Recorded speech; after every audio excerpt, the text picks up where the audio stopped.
Hello. It's me, your foxy GM.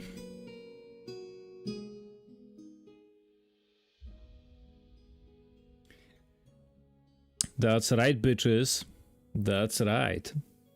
I'm a huge nerd. A huge one. And I am ready to play. Haha. Yeah, check out my... Oh, hello. Hey, noob. Yeah. Yeah. I know for sure I'm gonna have one player today. And I'm just waiting for them to join me. I have all sorts of things set up. Haha. On-screen rolls. Oh, that's too bad, noob. Okay, well, at least you'll have a story, you know, presented. So it's not that bad. I'm glad you joined us anyway. I want people to witness me DMing. Why not? Why not? Yes, so as you can see, I've got a GM screen with custom stickers and stuff. I made a background just for us, you know. A nature scene to get the imagination going, you know. I've got some freemium music playing the background. I have played D&D for a bit before, said Noob, and it was chaos. It always is, but that's why it's fun. It's storytelling chaos, which we harness into fun. So I guess you did D&D right. I don't mind the chaos. I really don't. Check this out. Okay, hold on. I'm gonna summon my main character, I guess.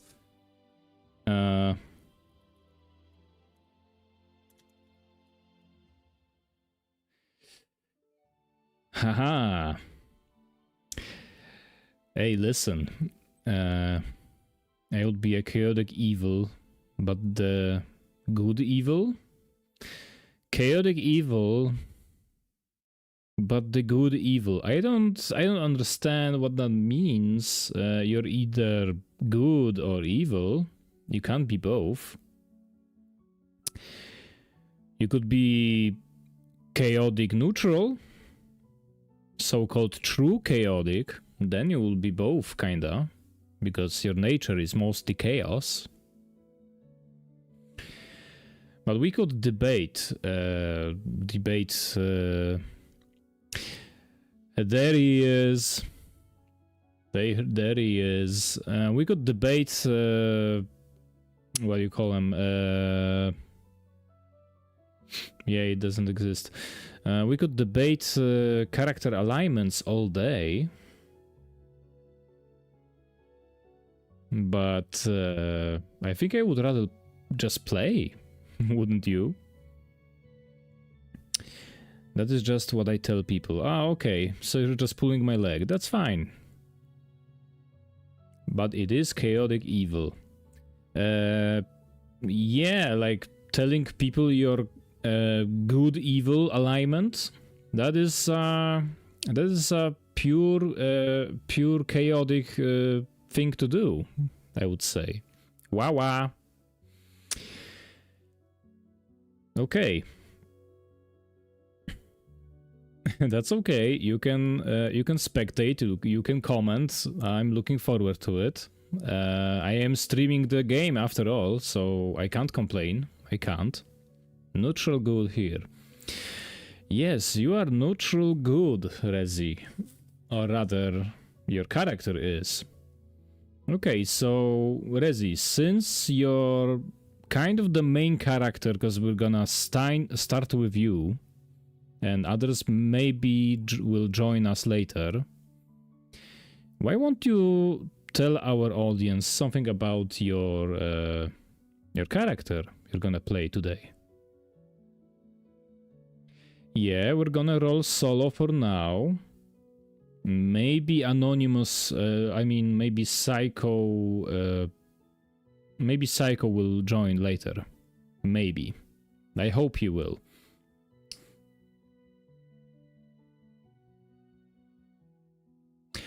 Okay, Rezi, so do me a favor and introduce your character to you know, our viewership. Type something in. I'm gonna read it out loud, give you a little description, and we're gonna start the game. While you type, I'm gonna explain how this is gonna work. So, I'm gonna be always on screen, because I'm the DM, I'm telling the story. But in the background, we've got a bit of goodies.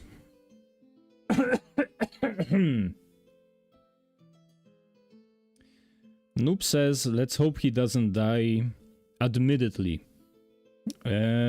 Yes, let's hope he doesn't die admittedly. I've got everything ready. I've got my pencil, I've got my pen, I've got my keyboard, I've got my setup, I've got my secret GM stuff, I've got my real dice, my dice box, I got my wine, I've got it all, baby, I've got it all.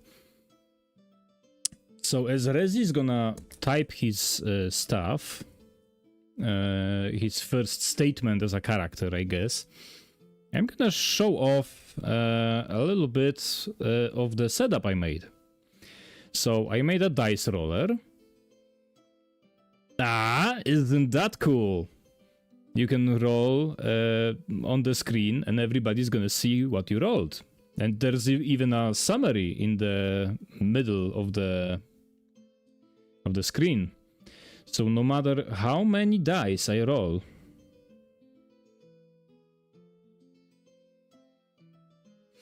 it's always gonna sum them up. I can like take a whole bunch of them and throw them at the screen. And check this out, it's 54. I don't even know what I clicked. Yeah, isn't that cool? I think that's cool. I'm gonna clear it, and I'm gonna throw a d20. I don't know, throw. Ah, and it's a 10. We know everything.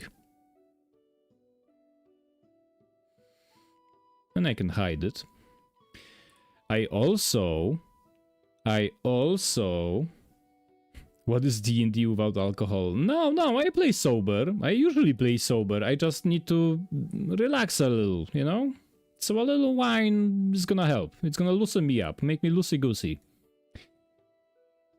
You like that? Okay, good. But that's not all. Check this out. I also have a thing hidden. Okay, you can't see that. But you can, and you will, see this. This is the map of the world that you already know. As you can see, it's only 1, 2, 3, 4, 5, 6, 7 tiles. But that can change if you travel. And what about the tiles? Headpads. Oh, thank you. I like headpads. I'm working on a headpads button as we... Well, not as we speak, but I started already. What was I saying? Yes, the hexes. Okay, so... You said your name is Cliffon. A rogue Arctic fox with white fur, cyan eyes, and short stature. Okay. As you can see, that the known world map, you don't really know a lot. You're a peasant after all. I say more. You're not just a peasant. You're the lowest of the low. You are a thief. You are a scoundrel. You are a... beneath a peasant. But where do you live? You live in the center... in this center hex here. In a small village.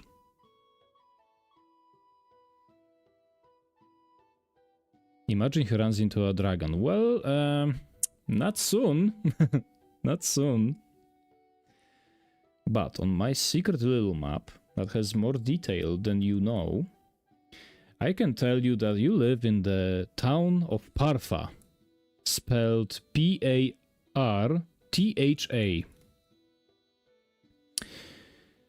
You moved in here not too long ago.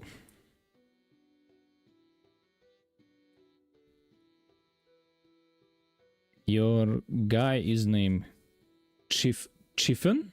Am I saying it right? Chiffen?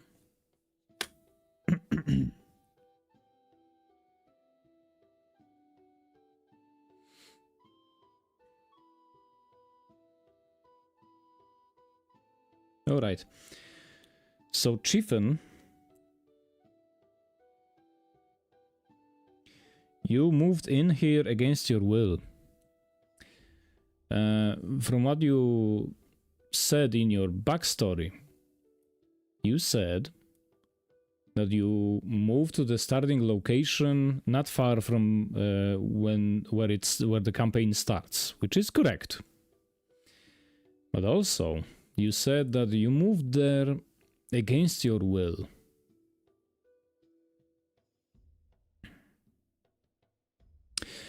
You moved there against your will because some bad men attacked your village and burned it to the ground. They took prisoners, they maimed people. Your little community is no more. It melted like snow. Your entire past life is gone. Went up in flames and went to the sky to never be seen again. It makes you sad. Maybe it's on your mind right now. Maybe it's in the past. Maybe it's because it happened a year ago, but you don't feel too well. You have memories, you see. Memories from that awful day. You shake your head as you try to make them go away. And you go back from your memories to Parfa as you can see it now. You are still a street urchin. A man with no safety net. None. You steal, you cheat.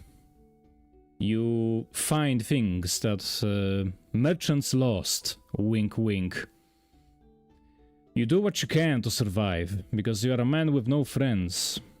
And no relatives. They all died. Hello, Psycho, welcome to the chat.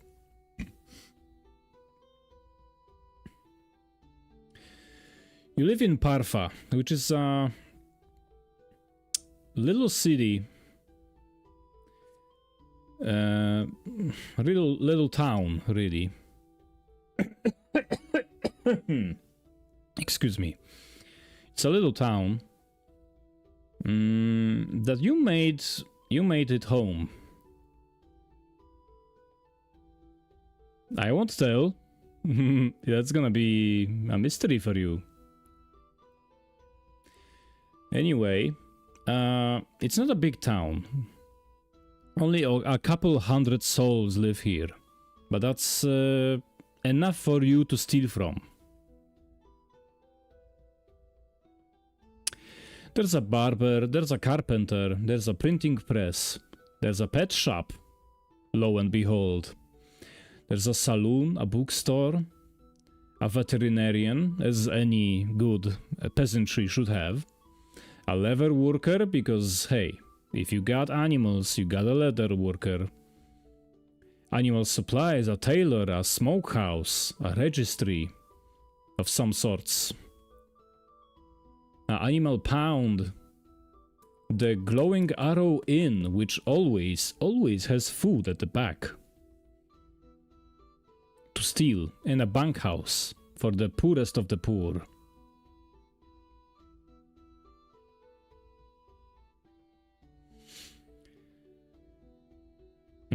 What else? Ah, yes. Your little community in which you live, mostly...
A little roof made of parchment. In case it snows, because you live in the mountains, you never know. What else? The masks all depict the same face. In different ways, of course, because they're made by hand. They're not mass-produced, you know? So they're all different. But they all depict the same face. A fox. A noble golden fox.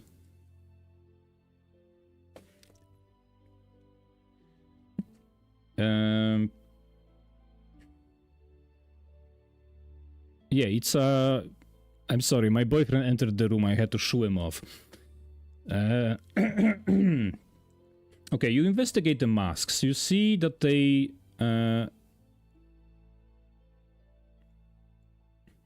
Psycho asks, how do I send my character in Discord? Send it to me as a PDF. And I'm gonna approve it and you can join us, okay? I'm gonna weave you into the story, don't worry.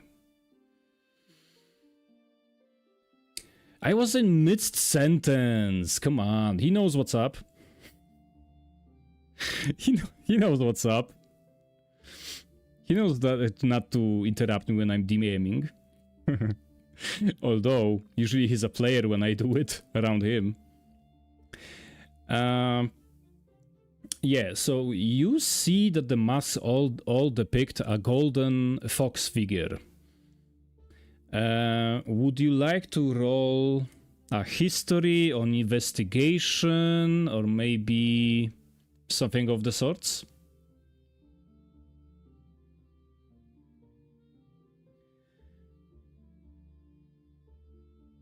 Since you're the only player, it's still your turn, Rezi, so I'm waiting for your, input.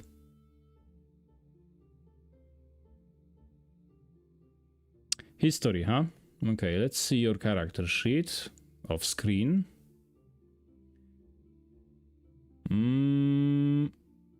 Well, you don't have history. So I guess you can roll intelligence roll with no additional, Okay. So Rezi, I am gonna roll the dice for you, and you're gonna tell me what's the result, okay? And the dice is rolled. Okay, you rolled 12. What's the result of after you add all your modifiers? Still 12. Because you have a 0, let me check. Intelligence. Intelligence. Buddy, no, you have more than that. Because you have intelligence plus 4, which means 16. That's right. Okay, we're learning. That's fine, buddy. Okay, I'm gonna hide the dice roll, but you rolled very high. So I'm gonna give you some additional info. You know what this mask is representing in particular? In fact, you unlock a painful memory. A year ago, just before the attack happened, you wore one of those masks. The very same. The wooden, handcrafted, sculpted, hand-painted golden mask of a fox. I notice your chats. I'm just, I see you typing under King. I'm just, I'm kinda, I'm role-playing here. I'm narrating. I can't split in two. But I do see them. I'm not ignoring you, okay? Okay. Oh, the second character slot I think just filled in. Yep.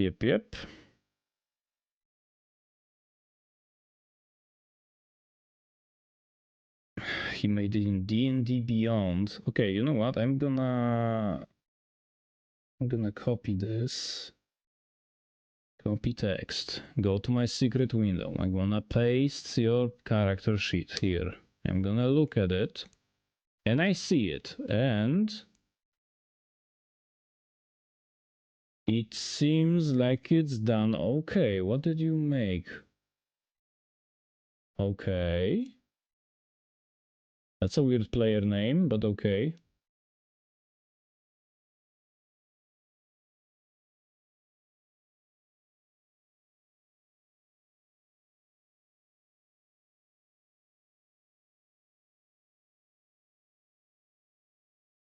Okay, I checked it.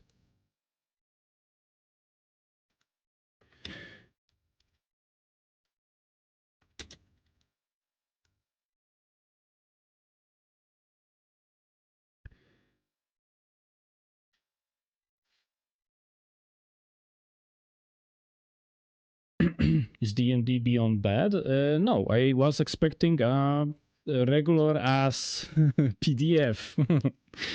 But maybe that's my fault because I'm old school. As I was saying, you reach a memory, so resilience. Chieftain puts one of the masks on, and you see what you saw all those years ago.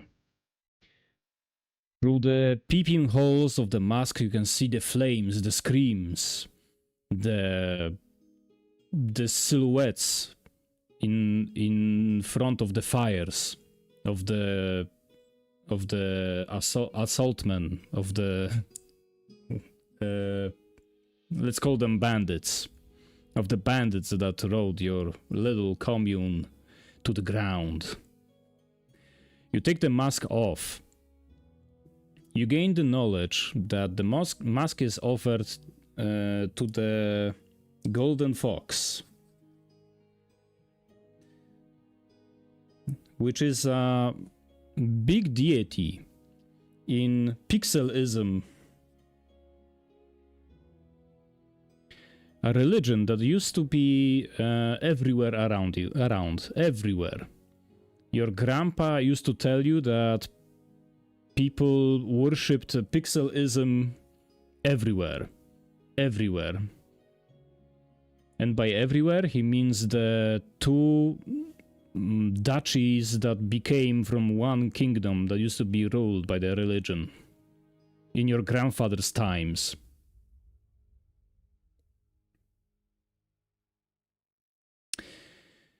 Okay.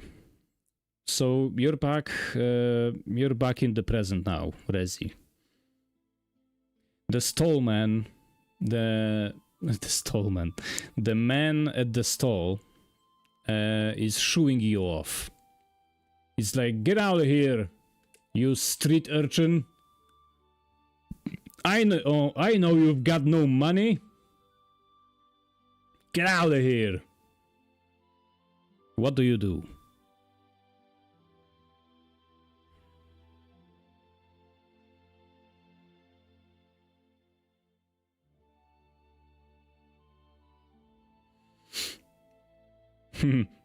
Okay, you can send your character if you wanna play.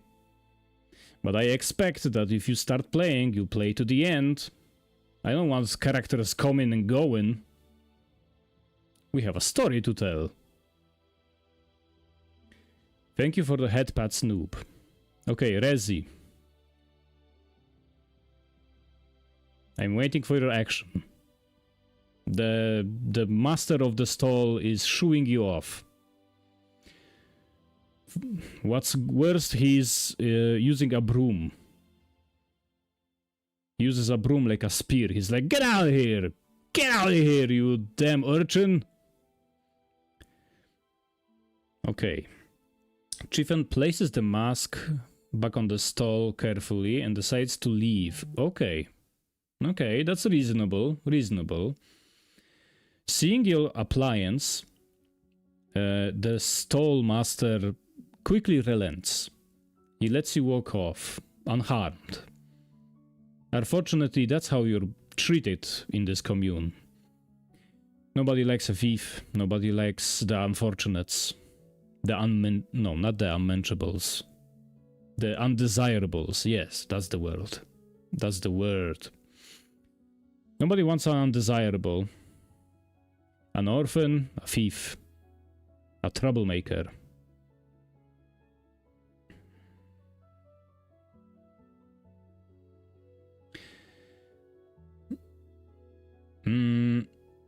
You've been shooed off. You stand in the middle of the busy marketplace. It's already past noon, and people are starting to gather. You see they're brought out their best shoes and the best clothes. You see they're putting on their costumes and getting ready for the big bonfire in the middle. They're gathering a huge pile of wood. One thing is for certain, you're not gonna be cold tonight. But the fire, oh, the fire, it stirs up some bad memories. Maybe you should occupy yourself somehow. You're getting hungry. What do you do, Rezi? What are your plans? The festival is a good time to steal, because people are busy and occupied. Just a hint. It's your character, you can do whatever you want. You can ask for rumors, you can go around, you can buy something with the money you've got from your character creation. You can do whatever you want. I look around for stall with food. Okay, you found one very quick. You see there's who could it be? Who could it be? Hey chat, what kind of species could he be? I'm looking for animal characters. You know, characters like me. How about a badger? Would you guys like to see a badger? Why not? Okay, so you see an elderly badger. He has a stall, the first stall that's ready. He serves some kind of noodles. A raccoon. Okay, he can be a raccoon. He's the tavern keeper's son. Yeah, he's also a raccoon. The tavern keeper's son is a raccoon. He's short. He has a fat beer belly. He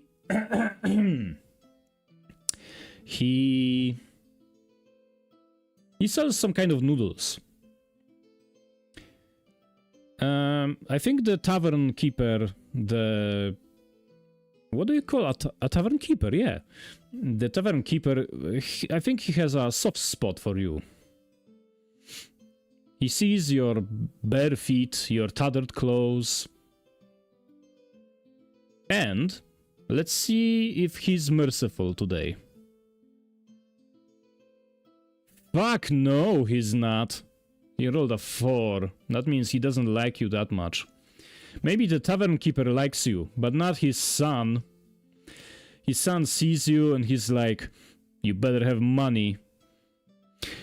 The bowls in front of you are filled with warm broth and a delicious, delicious looking pasta that squirms in the warm broth. Tantalizingly so, ever close, but out of your reach. It costs 3 copper to eat one. Okay, no, go cook.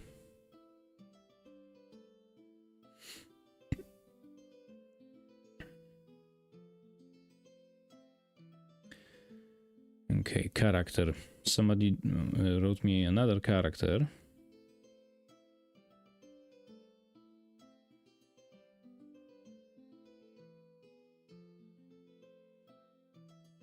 Okay, Sans is my player, apparently. Sans Undertale himself. It's loading.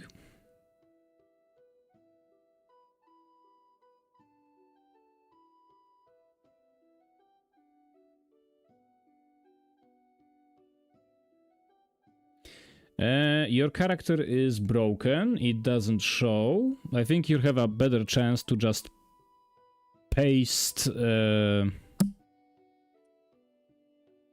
PDF.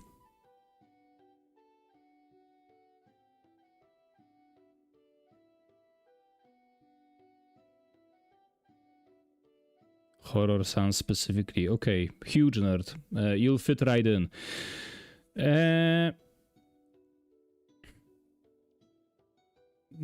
Can't you just create a character using a fillable PDF character sheet and then print it as PDF? I thought those are basic techniques, man.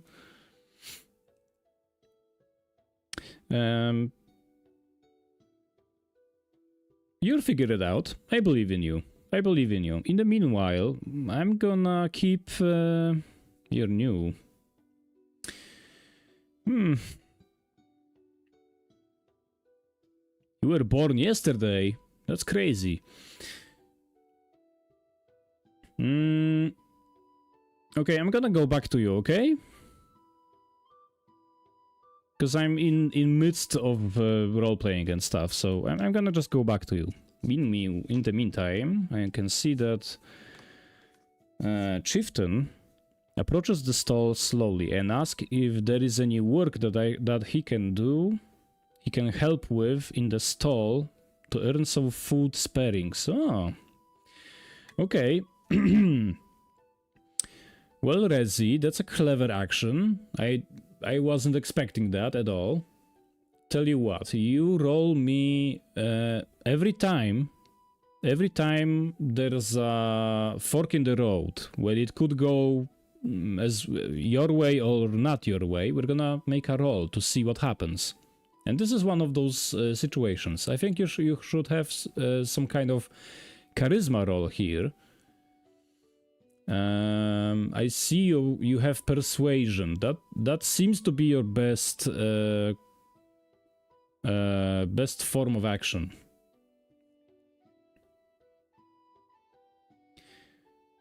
All right, I'm rolling the dice for you. Oh, sorry, Rezi. Even unless you have like, do you pass 10?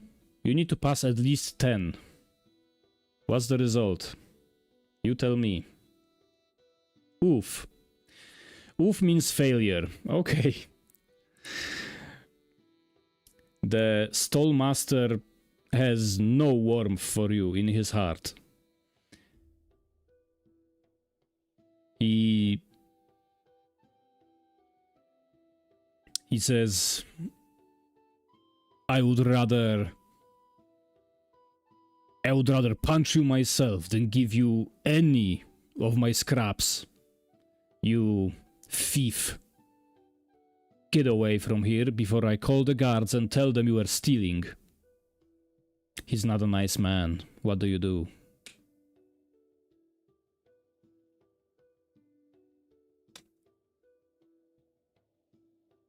As you decide what to do next, I'm gonna tell you what's going on in the background.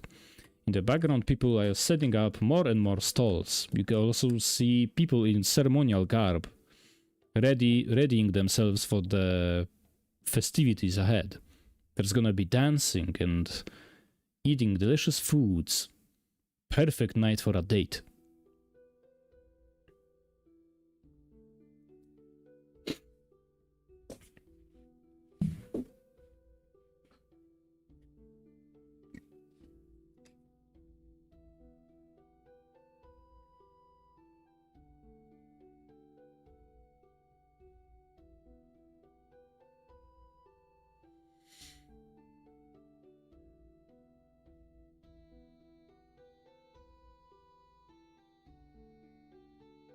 Okay. On your character sheet, you should have like a excuse me. I still have a bit of a cold. Ah.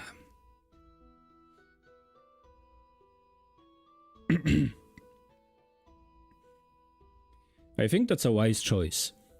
On your character sheet, you should have a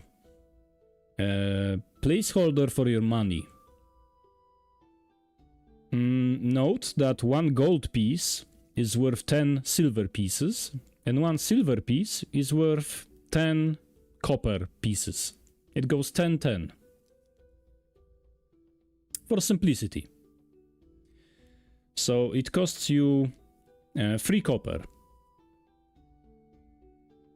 So just write that down on your character sheet. So now you have 15 gold, 15 silver, and 6 copper after you exchange the money. The stallmaster isn't pleasant about it. He takes your gold coin and meticulously checks it 3 times if it's really gold. You don't have much social credit, as to say. Then, watching your hands, you know, you're the local thief, he readies your broth and gives it to you. In the end, you end up in a bowl full of broth and delicious noodles made specifically for the festival. It's very comfortable. It's so comfortable. How do you say it? So comforting. It's so comforting. It actually inspires you. Give yourself a inspiration. A inspiration is additional dice you can add to any action of your choosing to re-roll a dice and choose the higher number. You can spend it. Okay? So write that down somewhere. You have 1 inspiration point. Okay, you eat the broth. You feel a lot better now. Yes, you have 1 now. You didn't have any. Now you have 1. 1 inspiration. Good, good. You ate. You have some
If you guys don't mind, that's fine with me. Okay, you seek for a place. That's silly. Well, you would have to be there, okay? They were very annoying cats.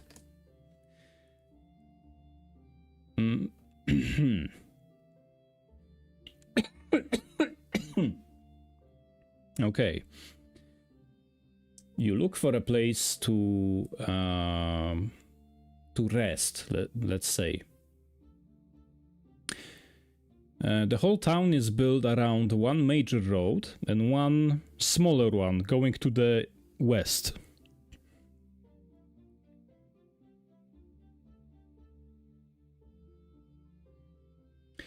I'm gonna weave you in, don't worry. I would also recommend you go to Twitch, because then you're gonna see your own posts, you know, your own speech bubbles going up on screen. It would be much more convenient for all of us.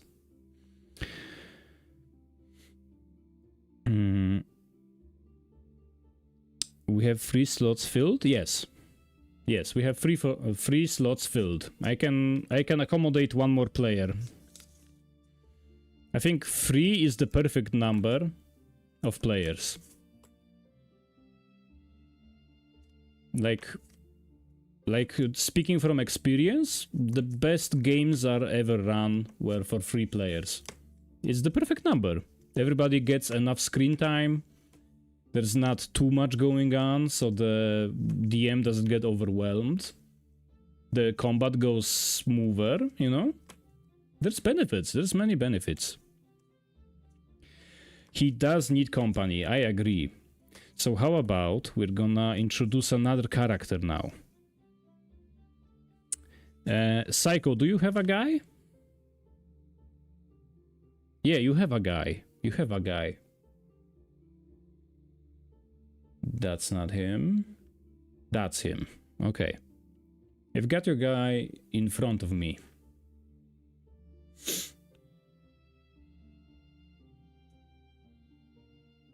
Okay, cool.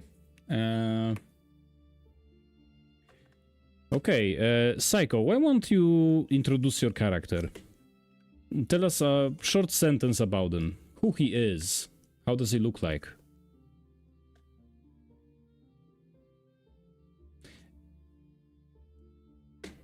Awesome. Awesome. Okay, I'm gonna get you guys together somehow. Don't worry. I did this 1,000 times. And if everything fails, I can always just make you meet at the tavern. It's a classic for a reason.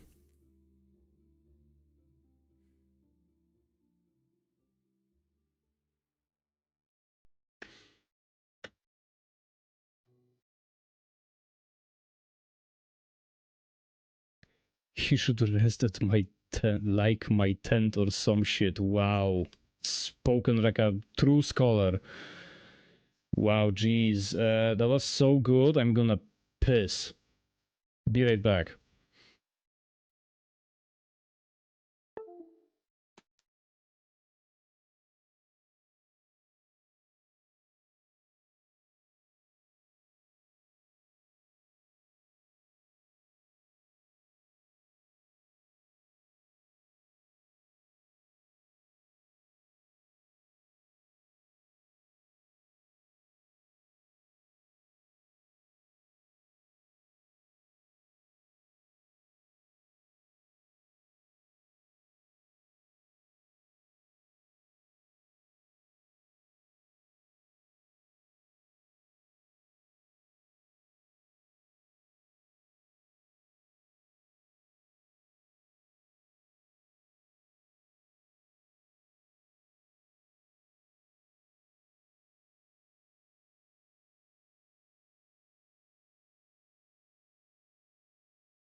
Okay, I'm back.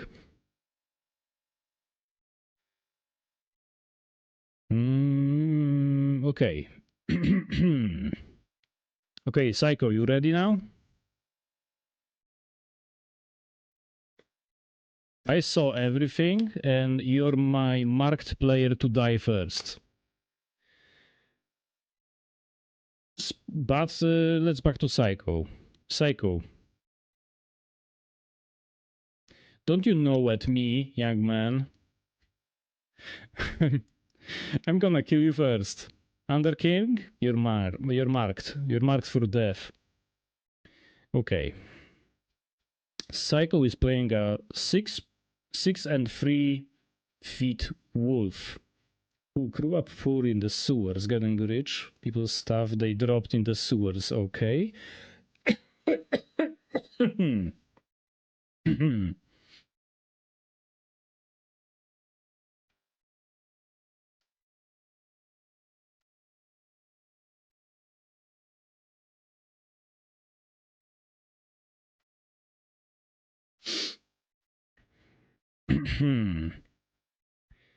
Okay, so you're basically a big bad wolf that lives in the sewer.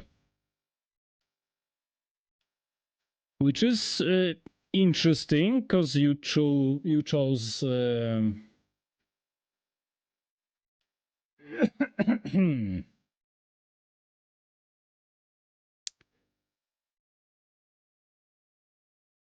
because you're a ranger. So I guess your hunting skills and stuff like that come from hunting rats and cockroaches? You know what? Let's change that a little bit, because when I look at the map of the place you're in, it has no sewer. It has outhouses.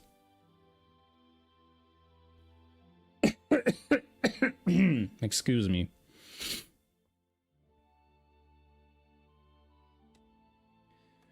Oops, sorry, wrong character. What the hell? What is going on at your end?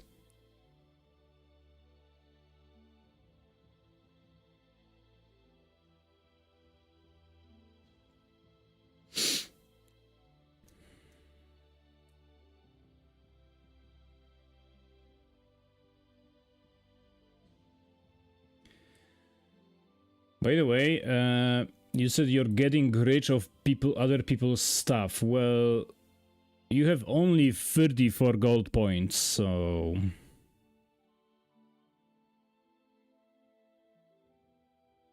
Well, then choose one already. We're in midst play. Everybody is waiting.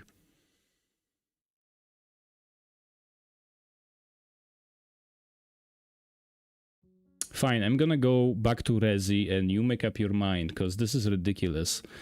Okay, Rezi, you look for a chill place to sit. And you end up on a rooftop. You have a hidden ladder, which you use to get up on the thatched roof.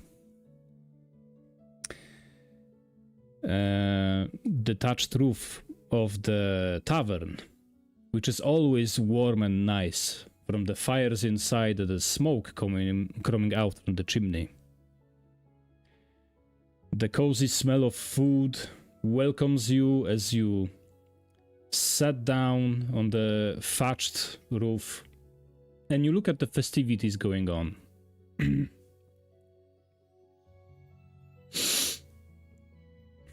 Somehow, it ends up being nighttime, and the festivities begin. You see people gathering in droves. The whole town is here, in the center. They begin to light the fire. They begin to chant. They begin to bring out sweets. There's also a big straw figurine going towards this place.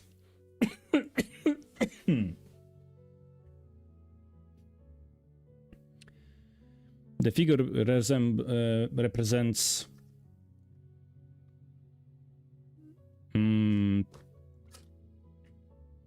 it's a big straw figure.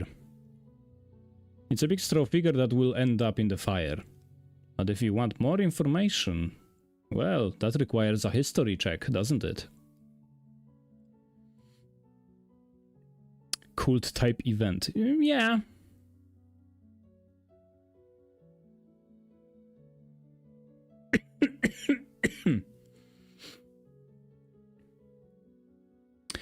Okay, well, that's a nice description. I guess I can respect the fact that you own up to the fact that you used ChatGPT, which is surprising to me and very counterintuitive, taking into account that we're playing a role-playing game, which is all about creativity, which you just outsourced to a machine, and that's very strange to me, but okay, I accept it.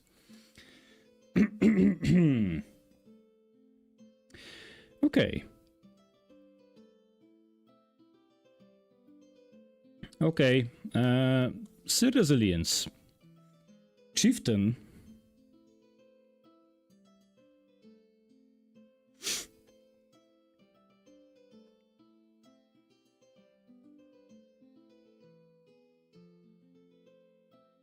Soon. Have a little patience.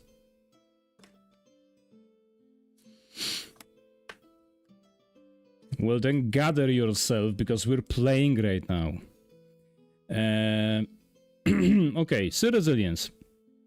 Chieftain sees an outsider. It's a towering white wolf, some kind of barbaric type of character. His clothes are well worn. Not in a way that he's fashionable, but in a way that they've seen better days. They are scraped, they are mismatched, they are well-traveled. His towering silhouette makes him a perfect mark in the sea of people that gathers around the bonfire down on the ground.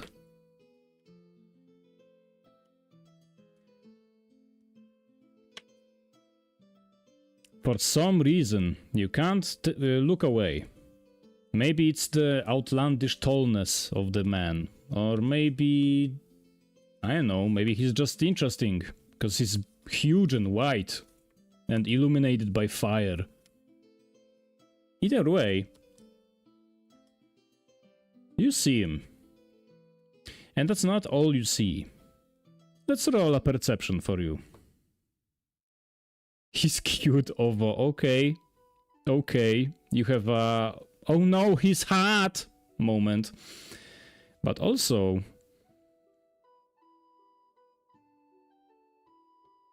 you rolled an 8.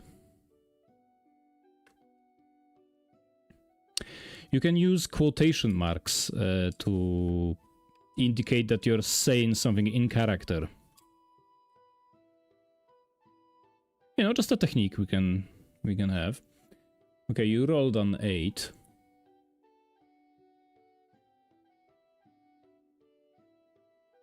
On your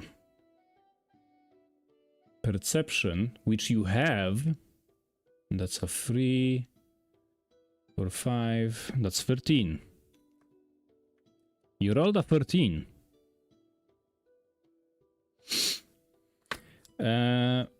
With that roll, I can tell you that not only you see that the huge white wolf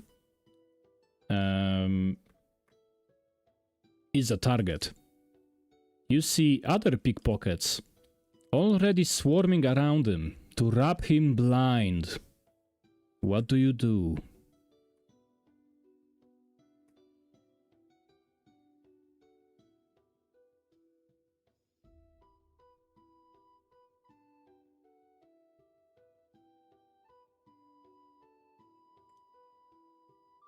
No, Sea Resilience. I'm explaining the situation from his point of view. He's looking down at the huge wolf, played by Psycho Nacho Man, and he notices he's a target by other pickpockets. Pickpockets that, by the way, had to come here from far away, because they're not local pickpockets. They're someone else's local pickpockets. But you've seen them here before.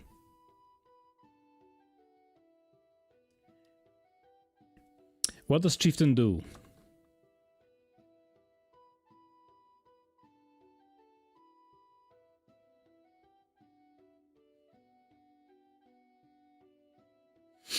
Okay. You're a very dexterous fox. You roll down the hill of the slope of the roof of the tavern. You jump down and roll into safety to quickly get down. And you start traversing the crowd to reach the azimuth of the big white wolf. He's not easy to lose in the crowd. But soon you reach him. He seems more interested in the festivities than you. He doesn't notice you at first. What do you do?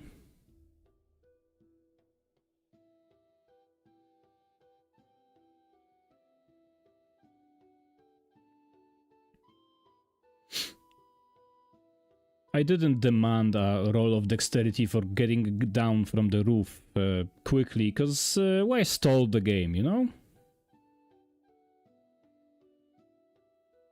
Okay, that's exactly what's happening. You find a big white wolf watching the market stalls. He's looking at a Fletcher's stall. He has plentiful of arrows of different kinds. Flesh cutters, armor piercers, iron fists. Oh, different kinds of arrows. Under King Gaming 666 just followed. Woo! Thank you for the follow.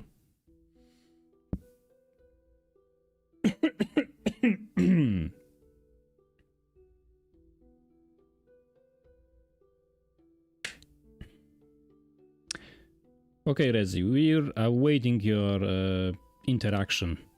Unless we can make it interesting. Let's see. 11.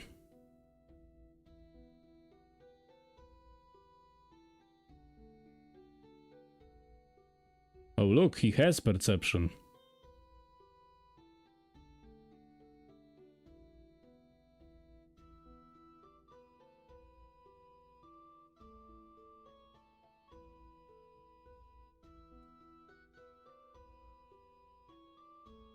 Uh-huh.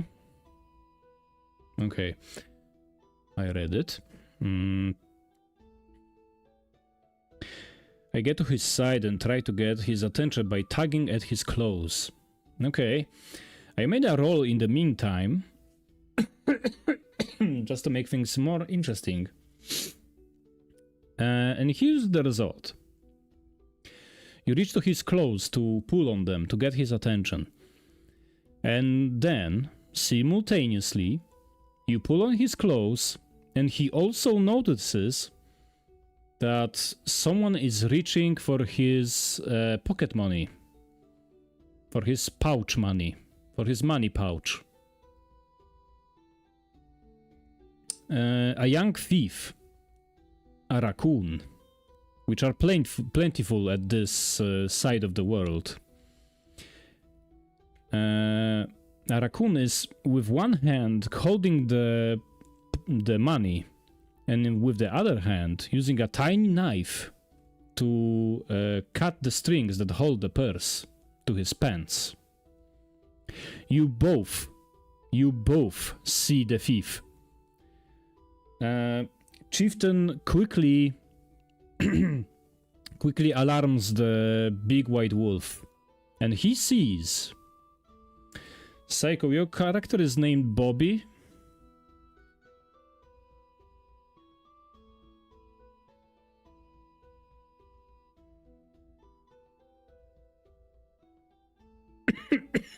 What's your character name?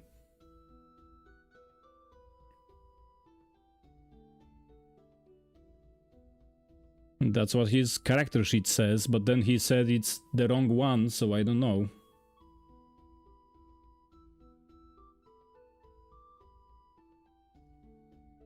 It's not the best name in the world, Bobby the Ranger, you know. But it can stay, it's your character.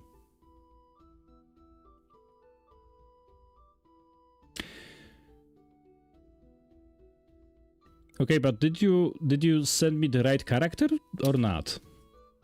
Because the one I have is a ranger level 1 and his name is Bobby. I see. Okay, so you see as Bobby the big bad white wolf. You can see that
that this doesn't sound like a chase. Okay, that's more like it.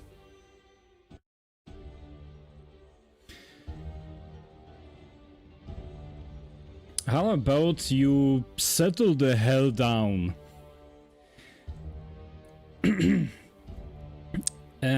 Okay. So you pursue the guy. You pursue the guy and he's trying to just sneak away. He enters the crowd of masked men and women and tries to blend in. You both try to look for him. You're pursuing him. So, what would you like to do? Are you betting on speed, which would be athletics, or do you plan on spotting him from the crowd?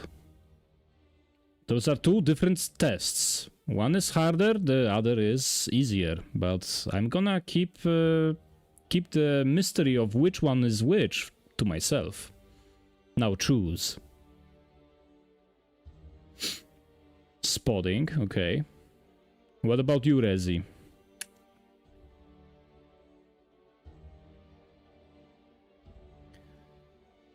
You look for a high ground to spot him. Smart. Smart. And you know what? You have a portable mountain with you.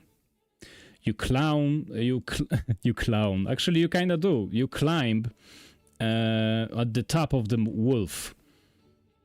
You get a... You're gonna get an advantage. Because you're smart. An advantage is when you throw two D20s and you choose the higher number. This time you rolled a 19. But let's see.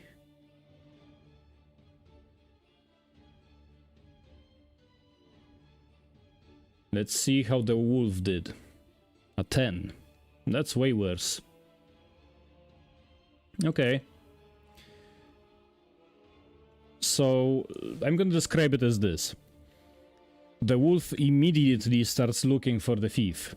He peers his eyes into the mountain of the sea of people, but he loses the twerp beneath the surface of the sea. It's like a fish that dived in. No, you haven't. I didn't forget you yet. Anyway, so you lost him. So the big bad wolf lost him. But the clever fox, the clever white fox, jumped on the big white wolf. And he, using his smarts, he could see the sea of people separating where the thief is running. You immediately begin chase. Okay, this is a scene of a chase scene. So we're fighting on points. Scene 1 goes to you guys. You got 1 point, he has 0. You need 3 to win. The thief starts running, seeing that you're on his tail. Literally. Almost literally, because you're very close. Using the big bad wolf's strength, you push people aside with ease. And then he just bolts it. He beelines out of the crowd to the one street that leads west. And he starts running like hell. Let's see how well he runs.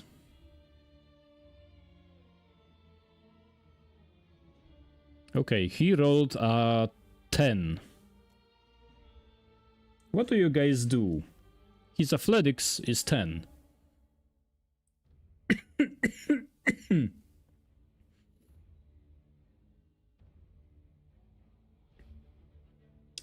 You could use a longbow, but that's quite... let me tell it this way. You can do whatever you can. You can do whatever you want, but you have to deal with the consequences. Do you think it's wise to fire a bow in midst town? What if you miss? But the call is yours. What do you do?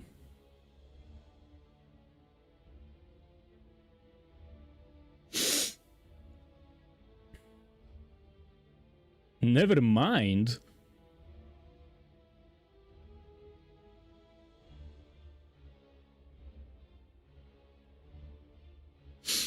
Well, okay, guys, I have one more character to introduce before you even meet each other. So let's move this up.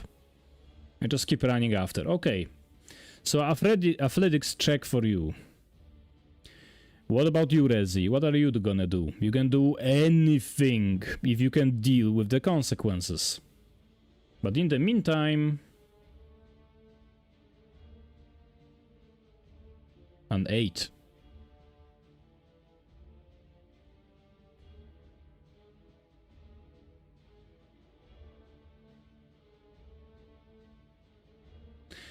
Well, okay. Rezi, do you do anything clever again?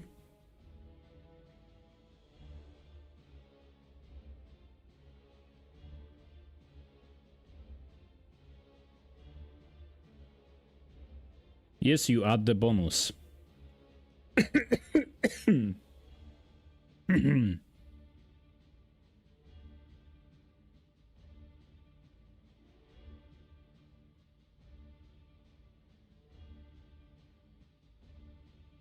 Cutting him off. Sure. I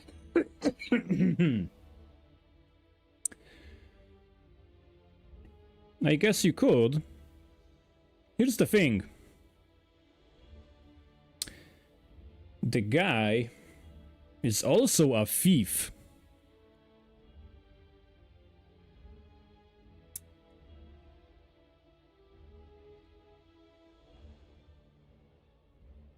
A bath? Look for a bath to catch him. Huh? You have to explain. path. Okay. Okay. Okay, sure. let's assume. So you're trying to make an intelligence roll, really?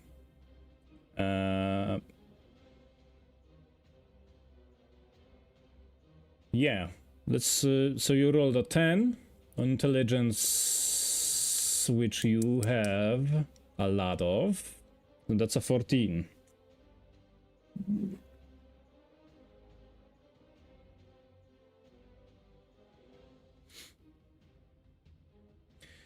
Okay, that's not bad. You both rolled more than the thief.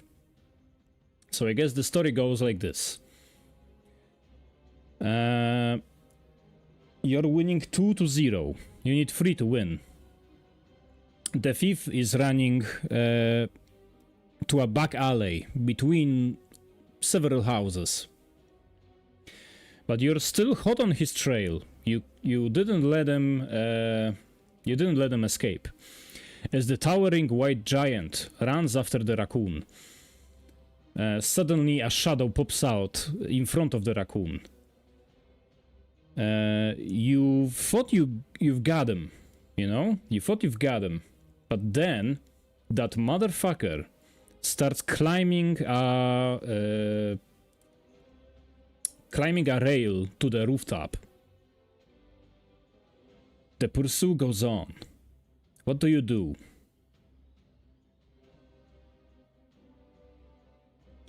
Okay, new guy.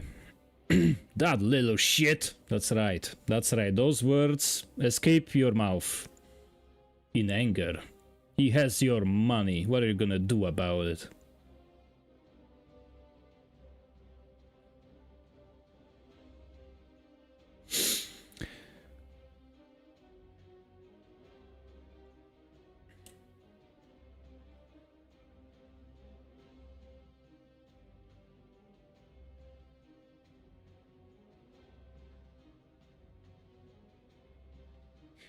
Okay, that's... You're the new guy. You're the new guy, Under King. Ready yourself.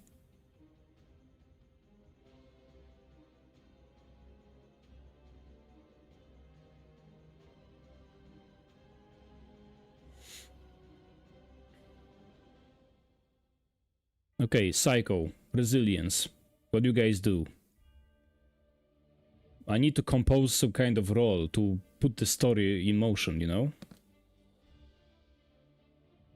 So decisions.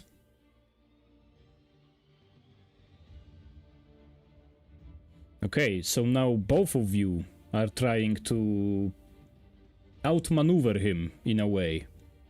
Okay, let's see how good you did.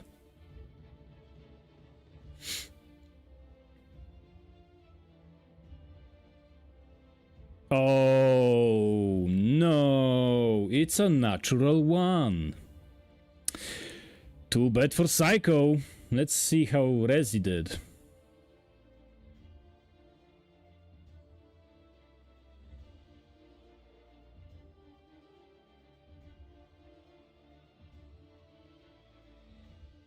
Seven. Not too good, guys.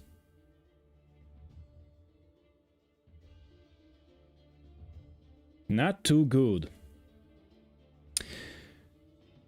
Okay, so the thief that you're running after is kind of a clever guy.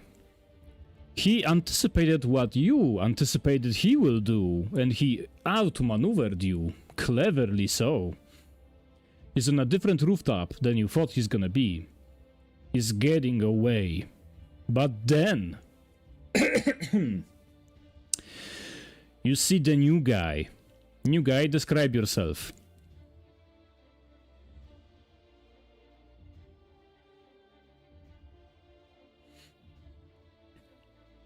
This is your time to shine, Under King.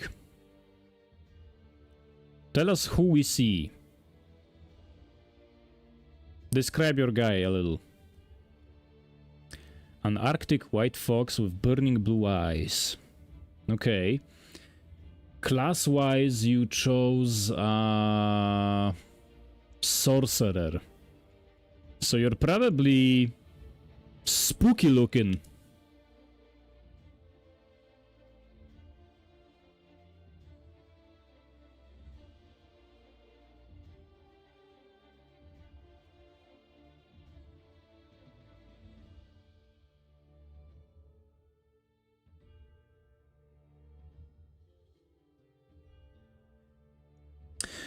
Oh my god, and your name is Blade.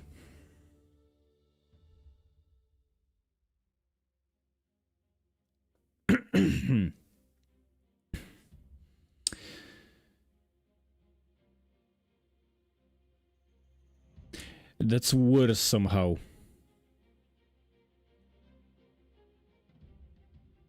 I guess your name shall be forgotten, like tears in the rain. Okay, but I'm making fun of you instead of continuing the story. Okay, Underking, this is your time to shine. You were just enjoying a beverage. Okay, I'll let you be a nerd. Jeez.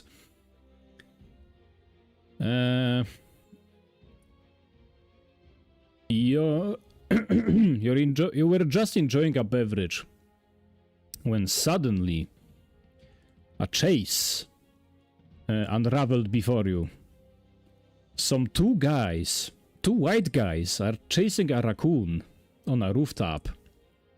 The raccoon is holding a coin purse in his hand. You add the two and two together, and you figure out what the situation is. Now the question is, do you help? Yeah, 3 white guys now. White team assemble. The question is now, what are you gonna do about it? You see a crime being committed.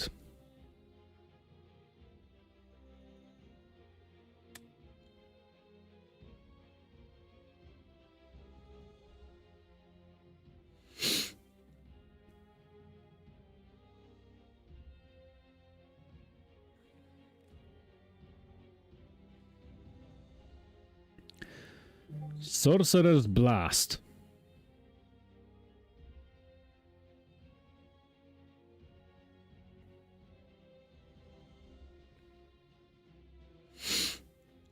You mean Eldritch Blast?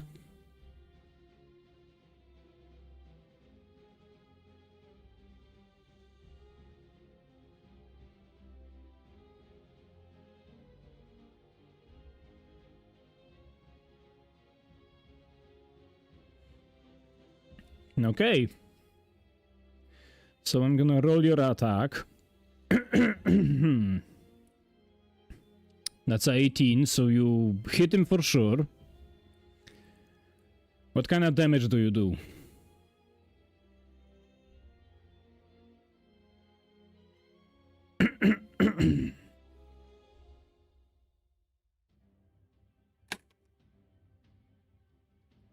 Yeah, hello.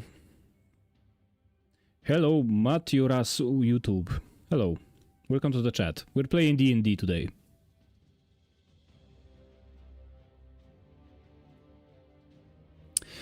Well, new guy is getting you in trouble, but you know, what can I do? I can only, you know, make it consequential. Your choices, that is. Okay, what damage do you do?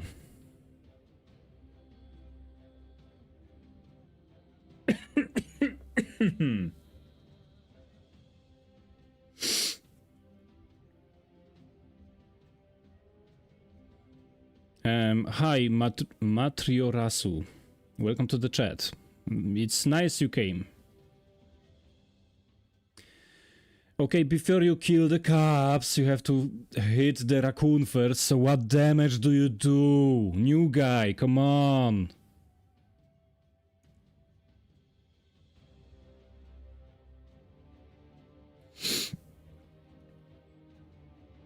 Underking. What's your damage? Do you do a d6? What is it?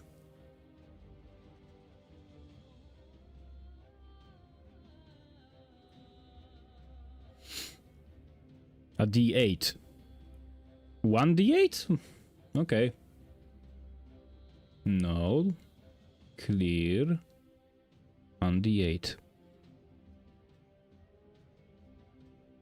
Okay. You do a 7. We're gonna assume that a typical person has 11.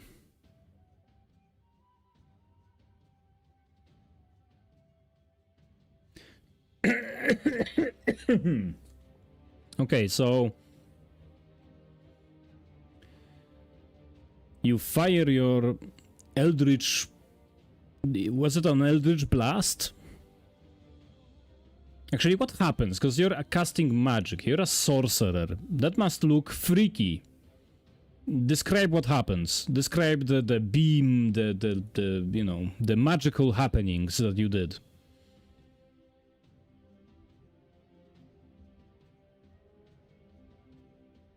And I'm gonna describe what happens next.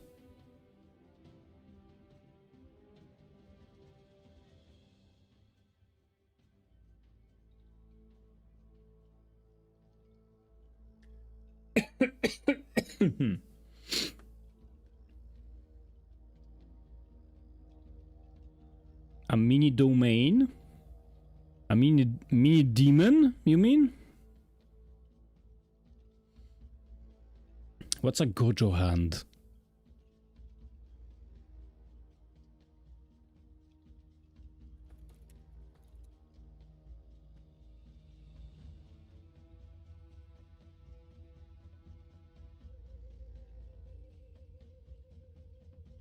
And I think I will never know.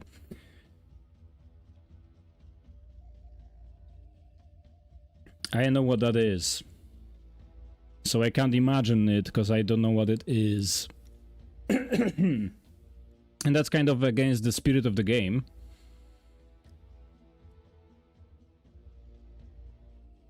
Okay. Let me just see what kind of character you have.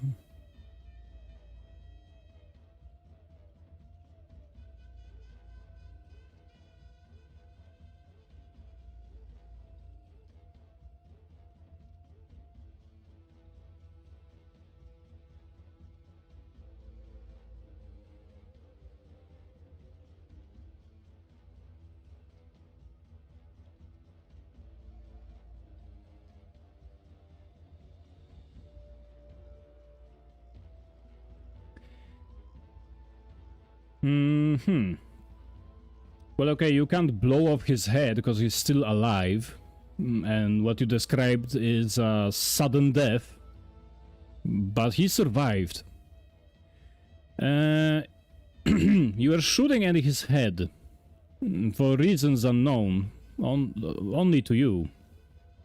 But instead of shooting him in the head, you shoot him in the hand.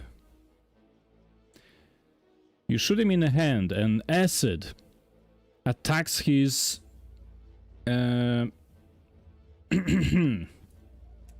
attacks his hand. He falls off the rooftop, grasping his poor, agonizing arm. That is making sounds like hiss as bubbles form on his skin and ulcers burst on his skin, spreading his surroundings with his juices. He got acid on his hand. The man screams. The raccoon rolls over from the rooftop and smacks the ground. His muffled scream turns short as he lays unconscious from the fall from the roof. But you guys achieve a success. You win 3-0 with the thief in this chase scene, thus ending the chase scene. The thief, laying unconscious in the street, lies next to the stolen money that you retrieve. The three of you finally meet up over the corpse, question mark, of the thief. You can now converse or do something. Usually, we would just switch to like a more of a free play kind of style, but we're playing online, so I'm gonna keep giving you guys turns so that everybody has time to do something, say something, role play, you know. So we're gonna go like this. During your turn, you can do two small things or one big one. One big one takes more time than two small ones. Easy, right? Okay. So so chieftain is first. You run to the you all gather around the thief who's lying unconscious. Bobby's getting his money back. And now it's Rezi's turn. What would you like to do? I'm sorry.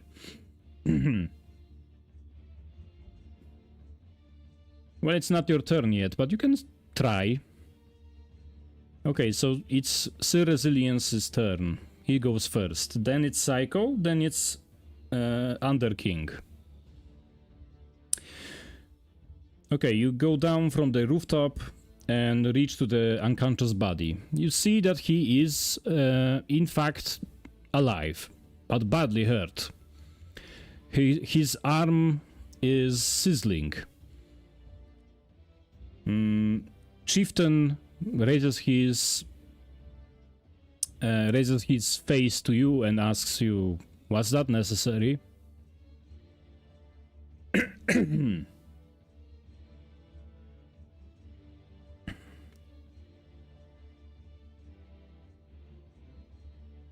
You want to help him, okay. I guess it's still your turn. Would you like to attempt medicine?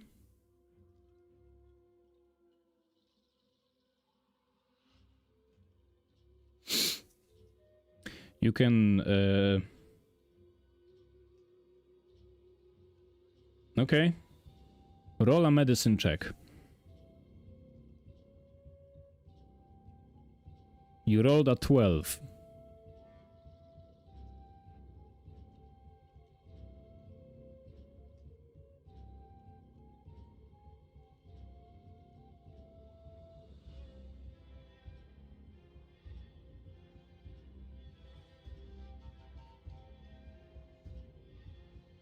.0, so 12.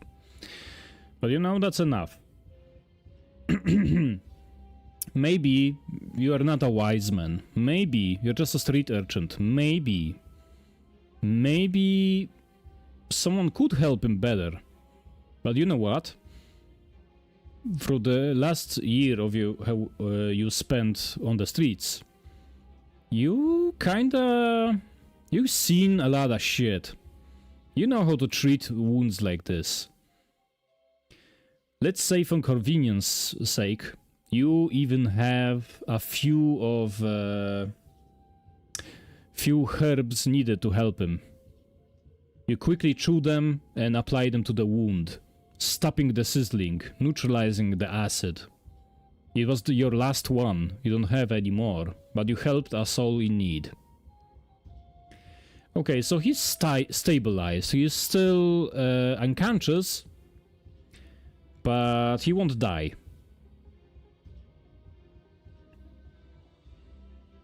Psycho, it's your turn. What do you do?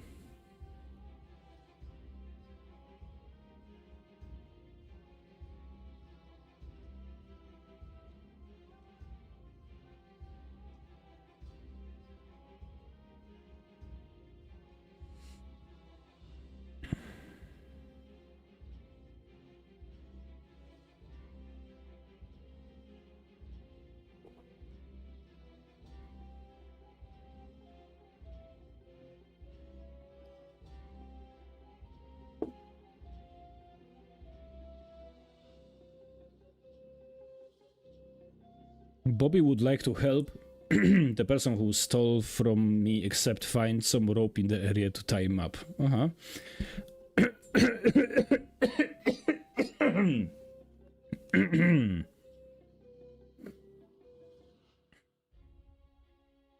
Okay, you attempt to find some rope. Let's see if you're lucky.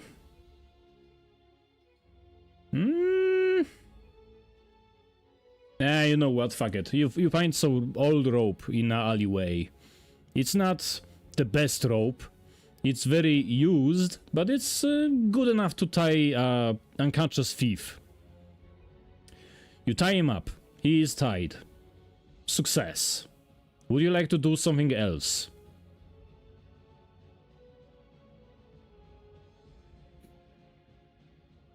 I'm just speeding things along a little.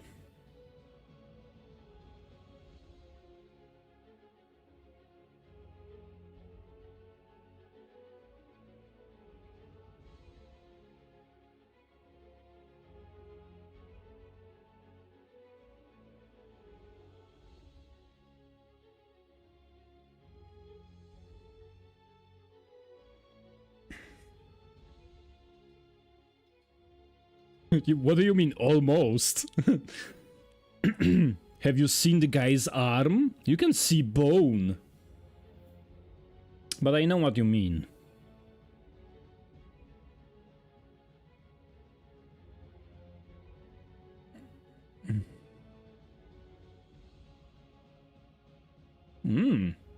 That's interesting dialogue going on. Maybe you should discuss this.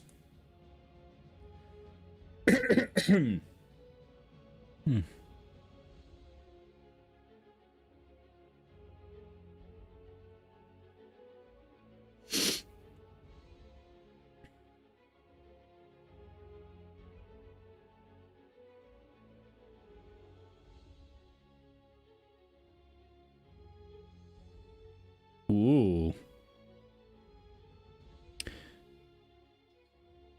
The tiny fox kneels next to the tied up raccoon and asks, "Is this necessary? Should we really tie him up? I think losing his hand should be enough of a lesson for some petty robbery." But then the White Mountain says, "Yes." His voice doesn't give you much hope for kindness.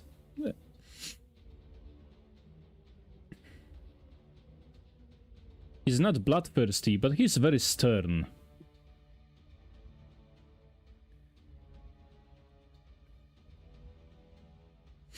Well, okay. If you really want to slap another player, how do we do this? Do you guys want to roleplay this? Or do you guys want to roll and see if he can?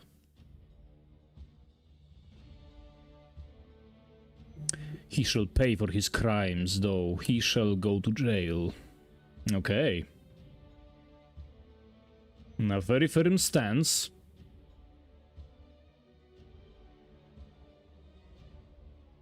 Roll for it. Okay.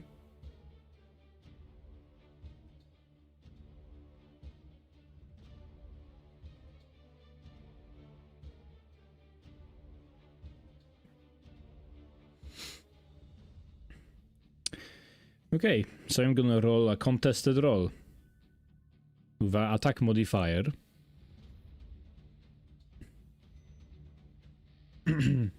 Actually, it's not a contested roll, just a AC roll, just an attack roll. Okay, so he has +1, so that's that's a 15. And he, okay. Okay. The huge wolf approaches Blade Runner. And he gives him a big slap.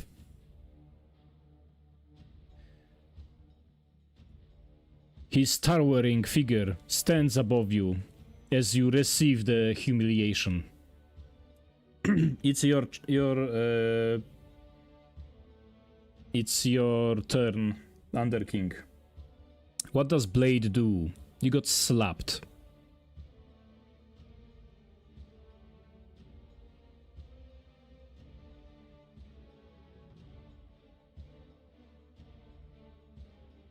There's not gonna be damage for that, but you know, the deed has been done.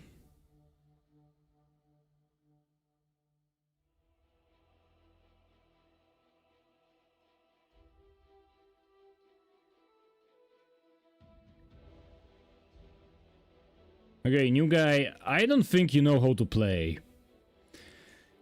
First of all, where would you even get a heavy flail?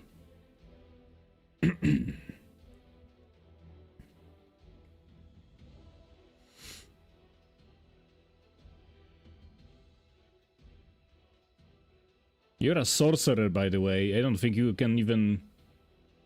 You have frail nerd arms.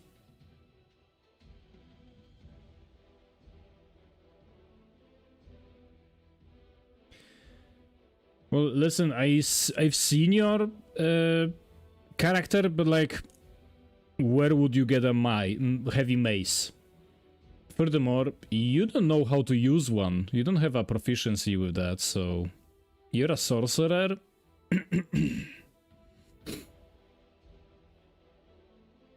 Like, I see you entered it into your character sheet, but that makes no sense.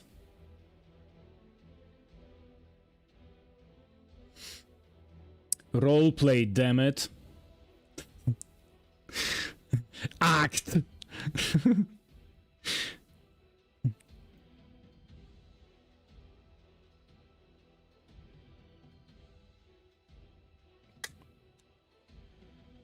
Well, okay. Let me rephrase the situation to you. Like, you guys just met.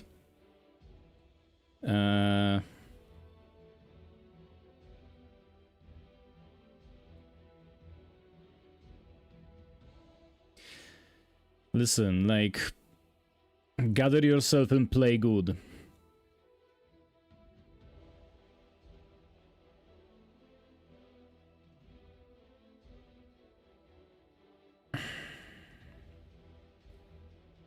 Man, listen, I have shitty players before, but I'm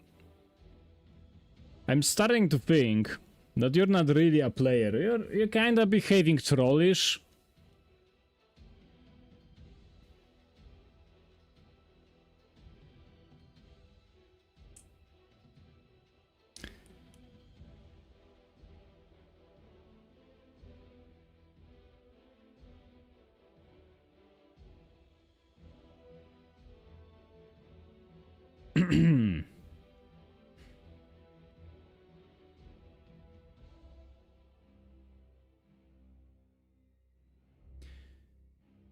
I think you started today.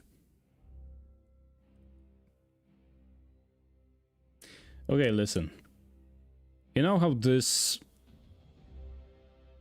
Yeah, it's not an excuse. Okay, listen. You're being very disruptive. This game is about making a story with your friends. And we're making a story about cool characters doing cool stuff with each other. Now, we could waste time and start a fight. Or we could, I don't know, make a cool story.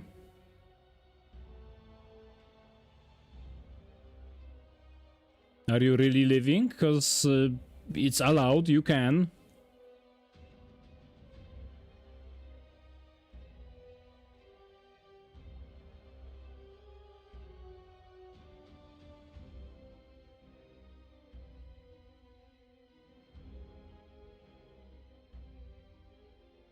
It's still your turn, so like decide, you stay, you leave, you... What do you do?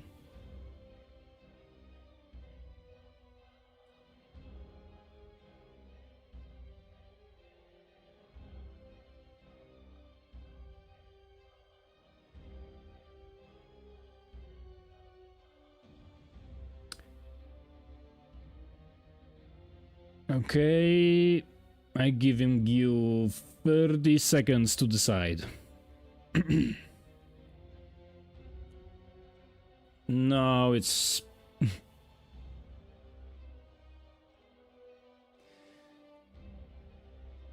A better player could take the slap.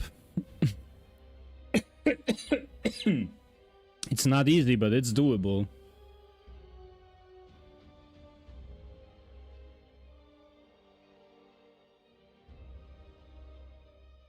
Okay, I gave them 30 seconds.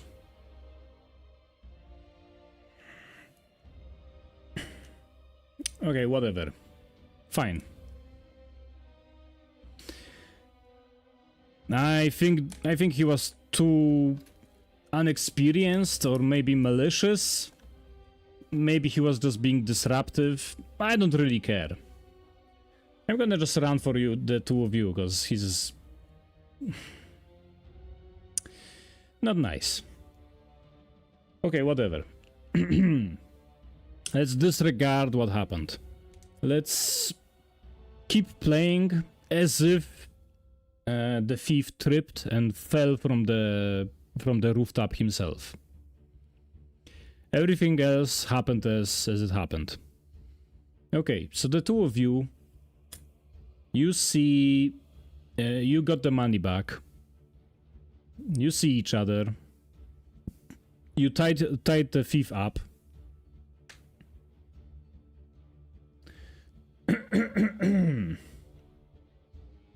Sure. Okay, so what do you guys want to do with the thief? Do you actually get the authorities involved? What do you guys want to do now?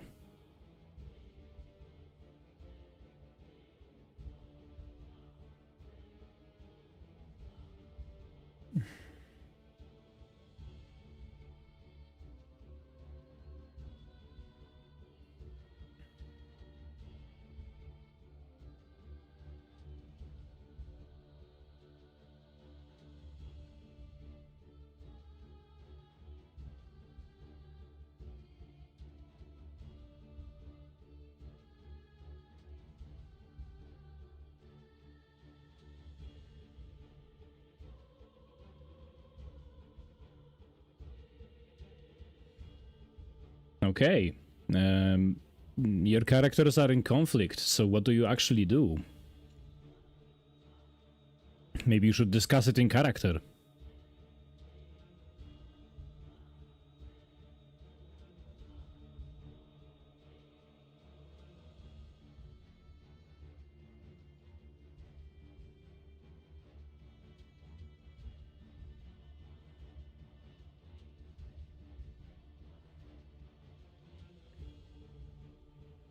Okay, the towering giant asks you, may I ask why you think that?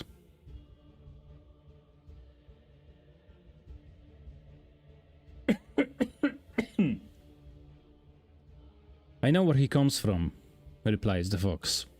I can understand why he would go after your money. And he does look like he would know.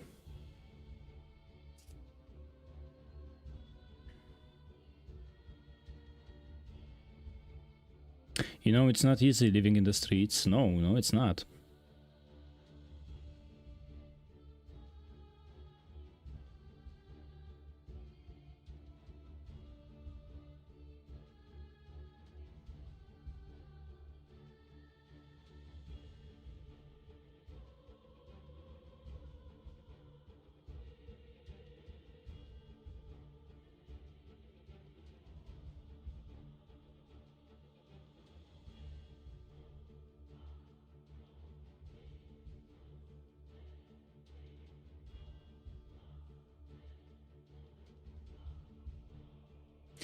Though now I have seen pickpockets, when you release them, they go back to their rotten ways.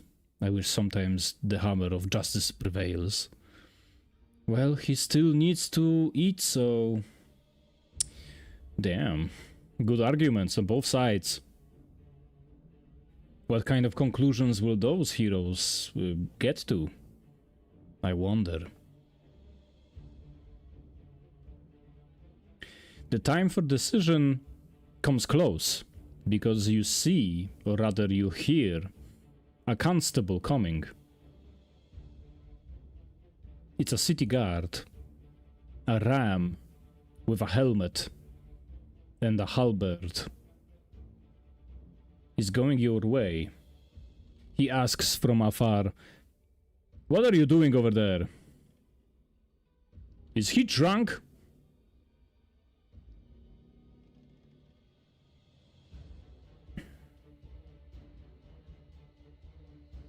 Okay. Any of you want to do something?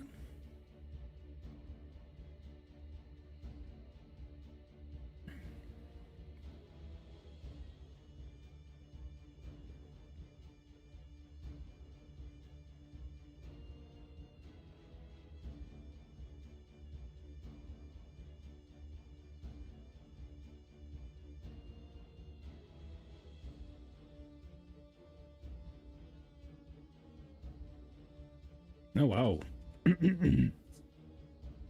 This took a turn.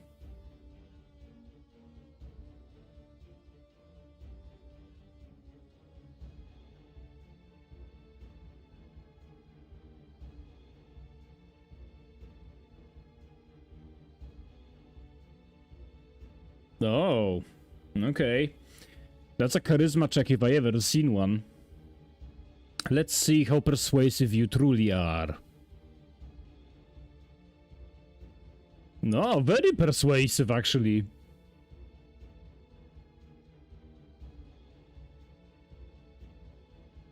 Okay, you're helping, so let's roll another one.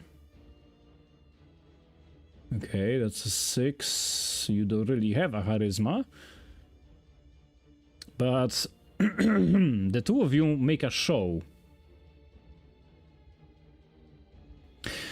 The constable comes to the raccoon. He sees him on the floor. And he's like looking at the both of you. He's suspicious of the fox, but then the wolf speaks up and he's like, "Yeah, I can see that. I can see that." He kneels next to the raccoon and takes him into custody. You are sure that he's gonna eat tonight. In prison. I guess you found some kind of a middle ground. Okay. Now that that scene is over, now that that scene is over, the time moves forward, and now it's the middle of the night. It got dark really quick. You guys should find a place to sleep.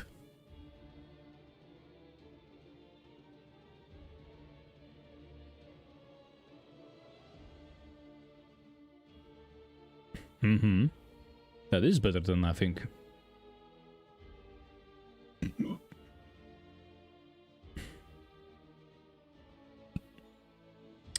What do you guys do next?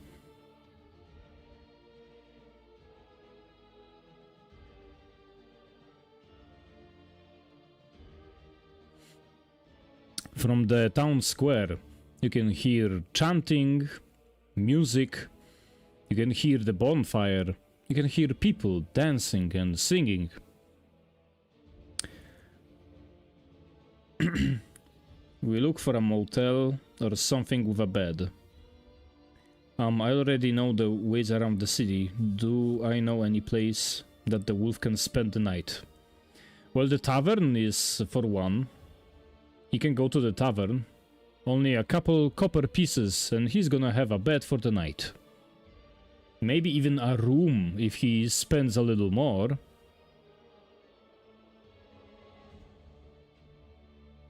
The inn is always empty in this part of the world. You live in the mountains. Nobody really wants to come here. It's hard to get here. But the inn should have a place for him.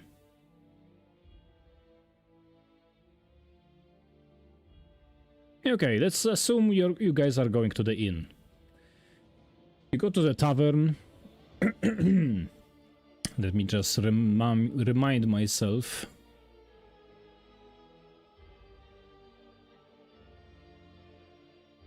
Because the inn had a name. The Glowing Arrow Inn.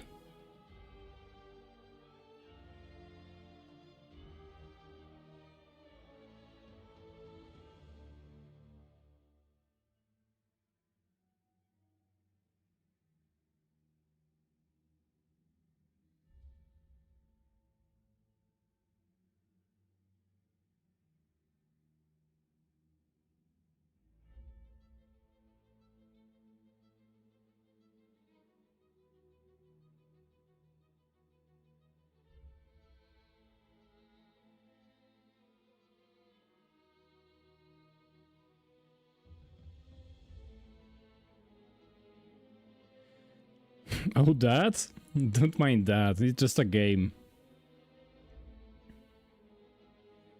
It's a game that you guess which character has more things on Rule 44. Okay, so you guys go to the inn. You and your newfound friend go to the inn.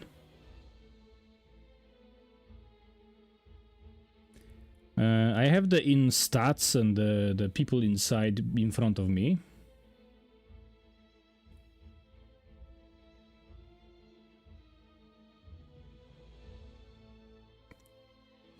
Yeah, I saved it for later stream.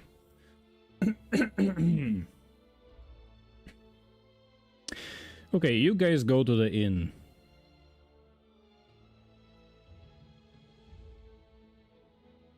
The inn has a big round belly. I mean, it has a big main hall in which people gather. There's many tables and many stools to sit on. It's warm inside. You can smell meat cooking in the fireplace. It smells delicious. This inn has a pot that you can all take from and eat for free during the festivities. So I guess you do so. You even get a pint of beer on the house. You sit in a lonesome table and you enjoy a beer together.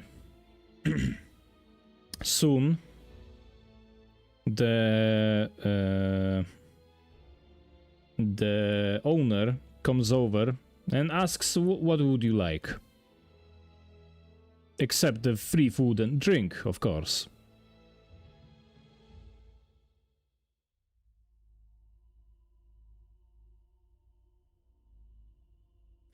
That's right, you don't say no to free food. You gobble it down. It is delicious. It's a farm animal that's been butchered specifically for this pleasure that you feel right now in your mouth. I would love to accept the food. And you do. You both got a leg of some sort of animal. It's in a very rich sauce with steamed vegetables on the side.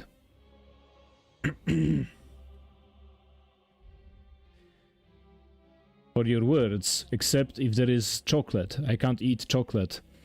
The locals look at you like a spaceman. I don't think they ever heard of chocolate. They don't even know what that is. They give you suspicious glances, like they always do for strange foreigners. The bartender is like, I know what that is. I can serve you goulash.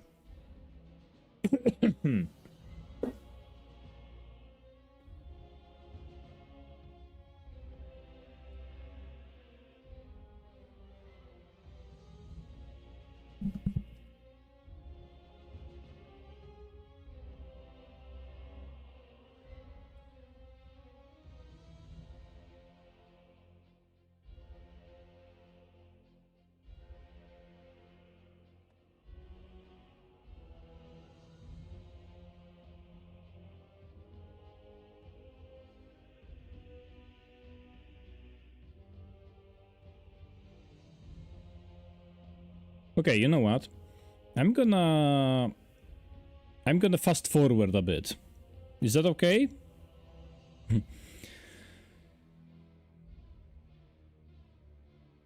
I ate the meat that they have like 2 servings worth. Okay, sure.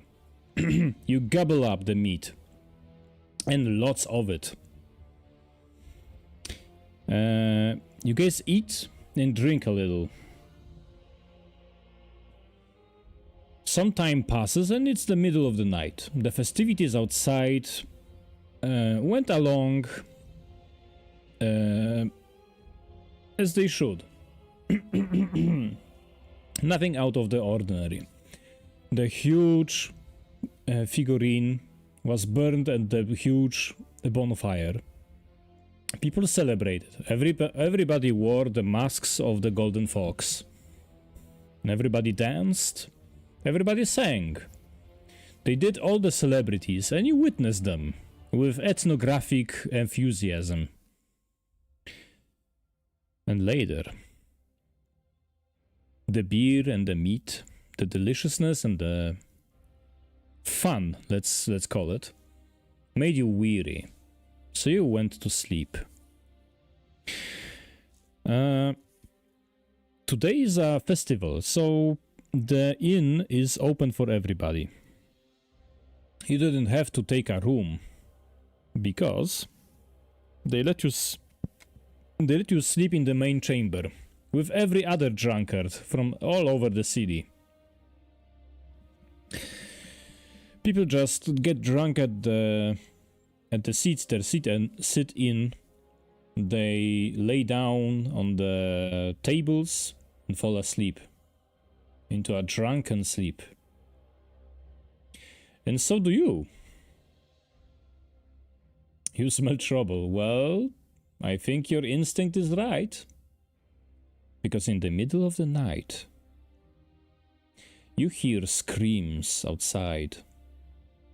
The fire that burned and illuminated the night is gone. Only cinders remaining. They still give in light, but not as much as during the festivities. You don't have a clock, nor the concept of a clock, but it's about 4 a.m.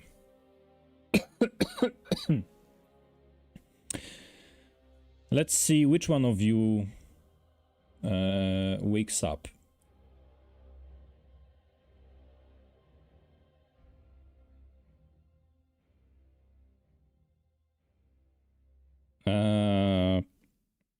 Bobby the Wolf, you wake up first.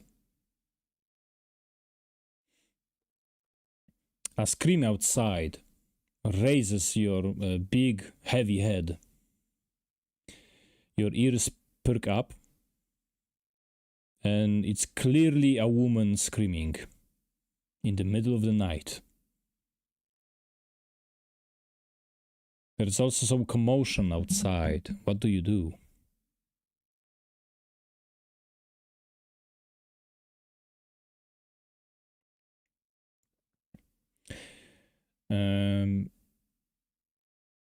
I guess you wake up Chieftain, who's next at your side, and you ask him, "What's all that commotion?" Your character wakes up, Rezi. Yes, you're already doing it. You're waking him up. You're both up. You hear screaming and commotion outside. It's getting louder. What do you do?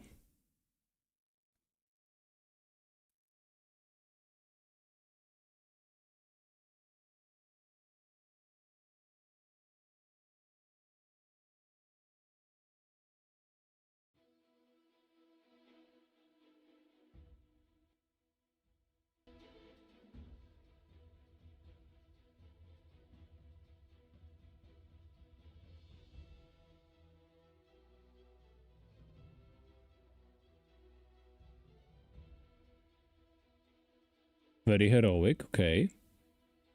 What about you, Rezi?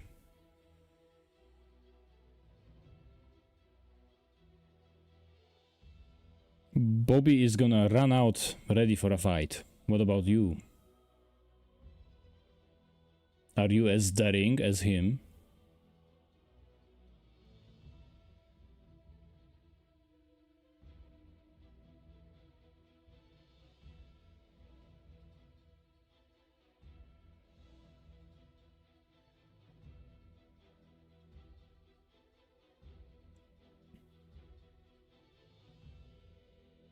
Okay, so you join your companion and you walk outside. Outside, you don't really you don't really know what happened. Not yet, anyway.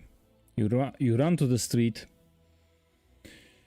and you can see fires. The fires circle the town around.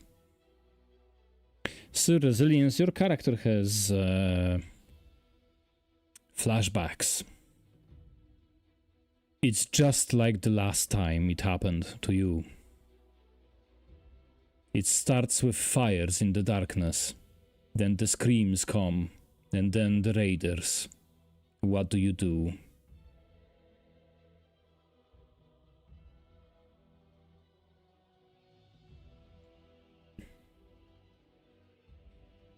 Also, you can hear more and more people waking up. The church bell is being rang so that people wake up and deal with the problem at hand.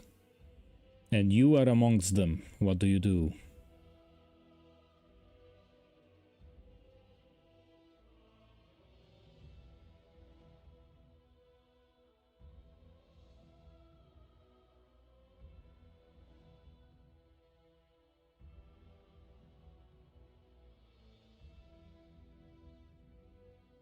Okay, Bobby, you see Chieftain trembling. He's clearly in some sort of shock.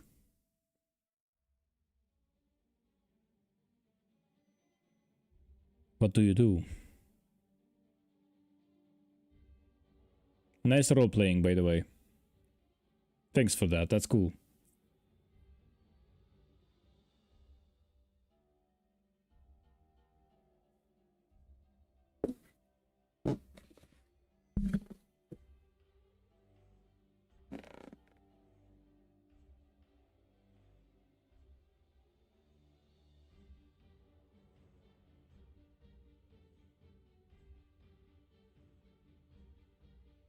I pick him up like a fireman and run towards the danger like a madman. Okay, it's happening. You've been shaken out of your stupor by a madman who, instead of running away from danger, runs toward the danger. The big bad wolf picks you up in his bulky hands and starts running towards the screaming. And here's what happens. The two of you run towards the fires that spread around the little town, just outside the houses, you know.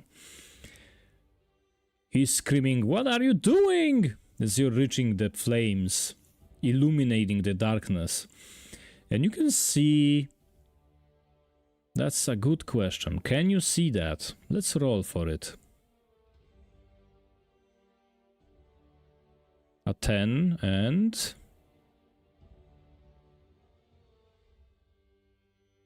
a natural 20. Okay.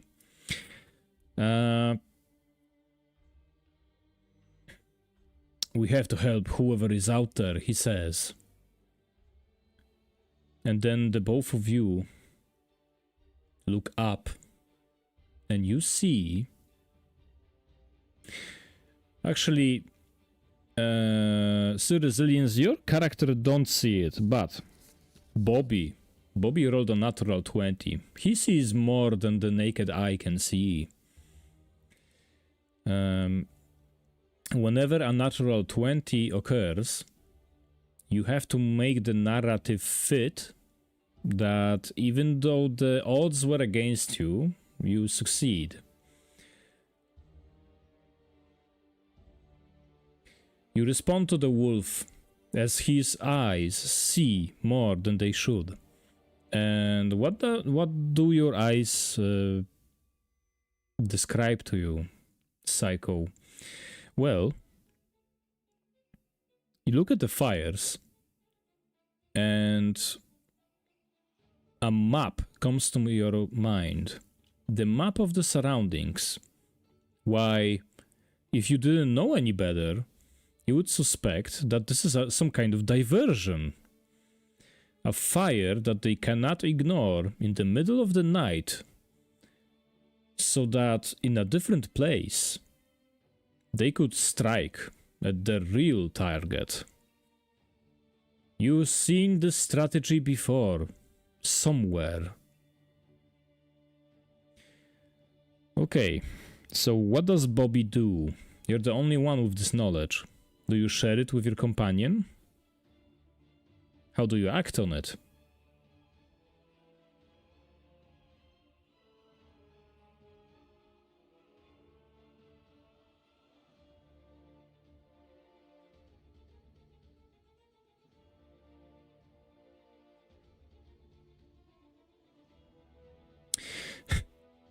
Your reaction makes me think that maybe I didn't describe this well. What does that mean? Maybe I should explain myself.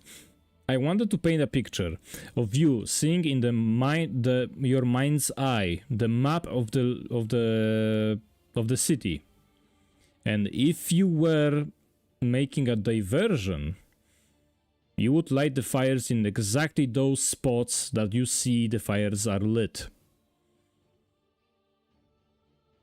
You came to the conclusion that somebody is trying to make a diversion. Okay, I'm still waiting for your actions.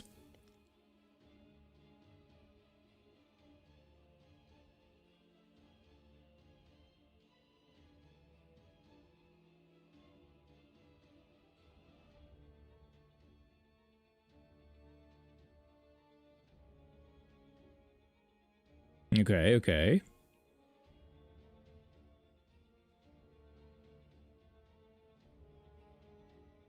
Yeah, it's a diversion.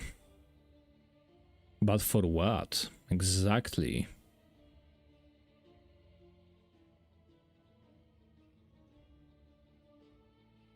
You look around for the nearest sneaky people in the area that might have caused it. Okay.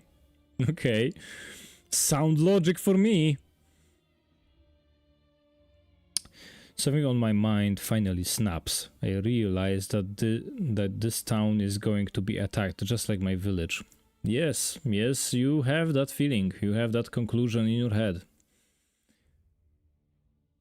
I can't be. Not again. Your companion whispers as you take him with you into the night. You run across town, checking each more important place. You check the town hall. You check the prison.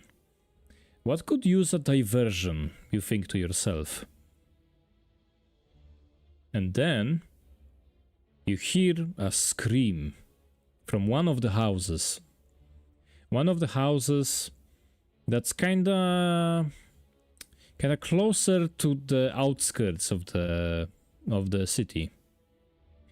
You go towards there, and the both of you see what could it be? It's gonna be a woman lying in the ground. You can hear her sobbing, reaching towards the darkness. What do you do?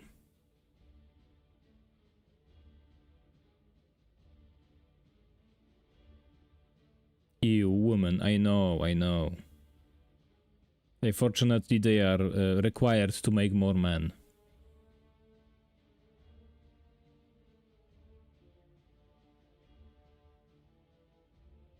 Okay, any of you.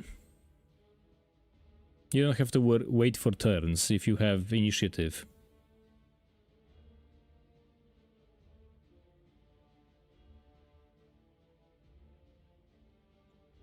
Okay, so you both have the same instinct. So you approach the woman. One on the left, one on the right. And you help her out, up. You see a rabbit woman.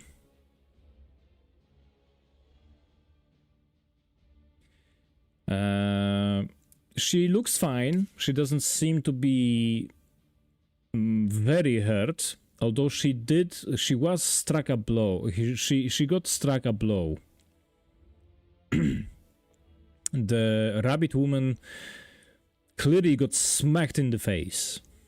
You can see her cheek is bruised and her clothes are dirty from hitting the ground. Whoever beat her up, he did it with one firm strike to the face and then vanished. She says, "Oh my god, my baby! They took my baby! Those shadows took my baby!"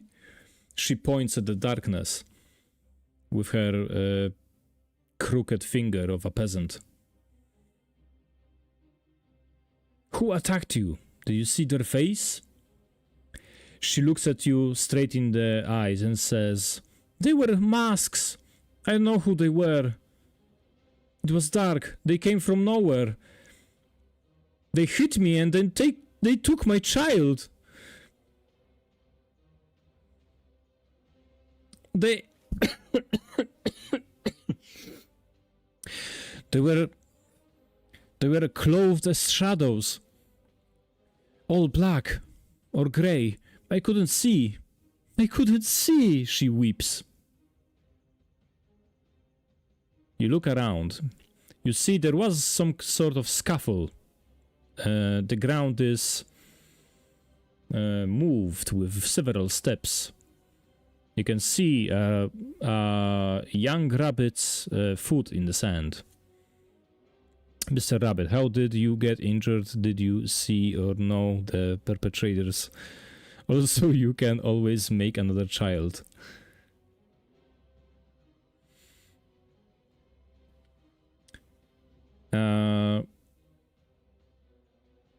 The influx of question and information is too much for the woman to handle. You bombard her with questions, but she can't answer. She only looks at the darkness and points at it. She says, "My baby! My poor Francis!"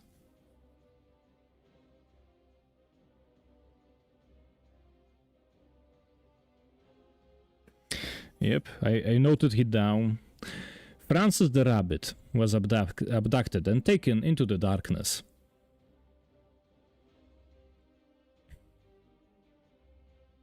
And yes, chieftain, same masks. It's all coming back. It's happening again. Okay, you look for clues. Very well. That's an investigation roll. You rolled a 7. What's the total?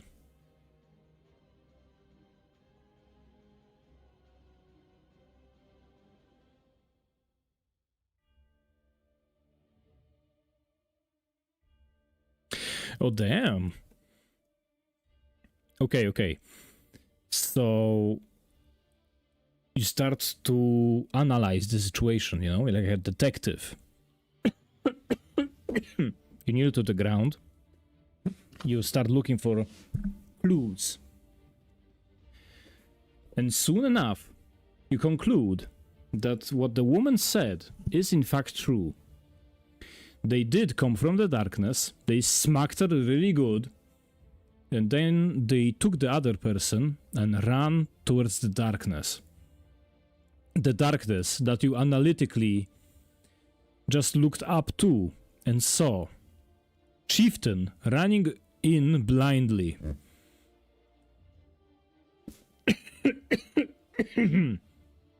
Not knowing what to do, you run after him, full of adrenaline. In the next scene, you both are in the forest. It's dark. It's a mountainous forest. It's easy to get lost here. But Chieftain and Bobby are determined to do good today, I guess.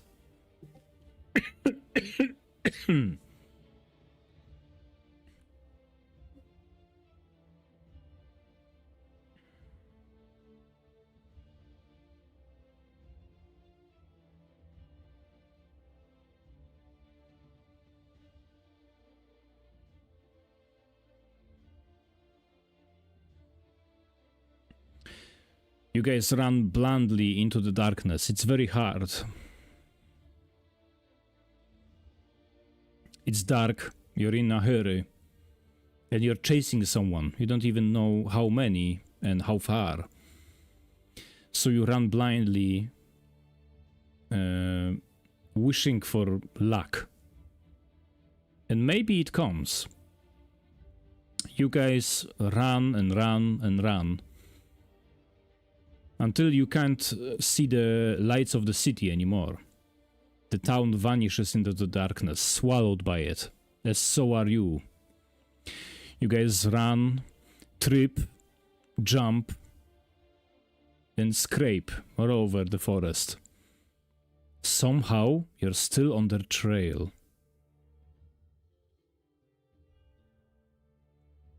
You could shoot your bow at the attackers while running, if you could see them.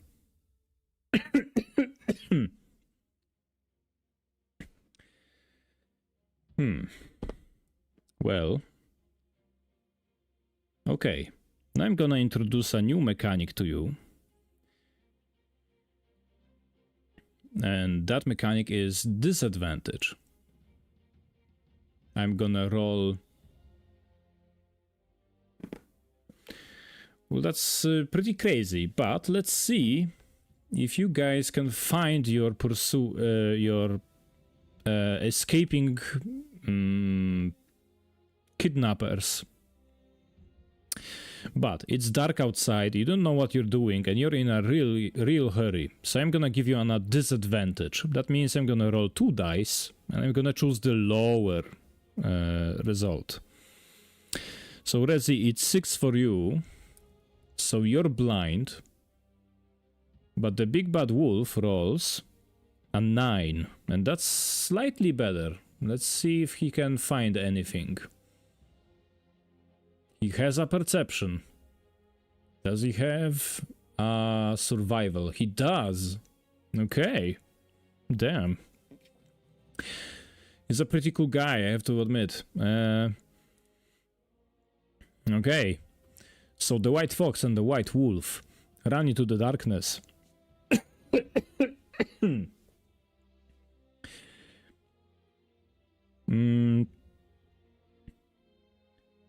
You run like crazy.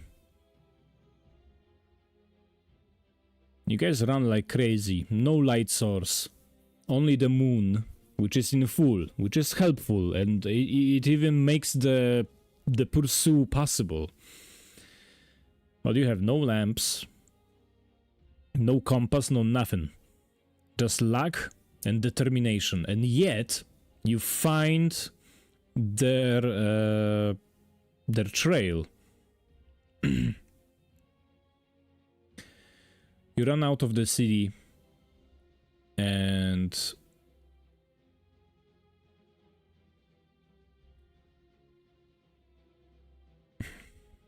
you run out of the city. The city is here in the middle hex. And you guys follow the pursuers. I mean, you pursue the guys. Yeah, you know. Where is it? Where's my...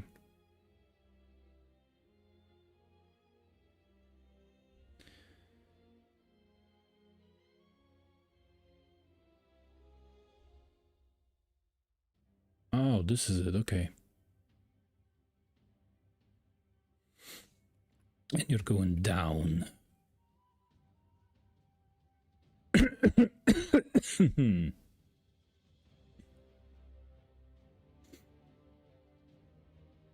Mm-hmm.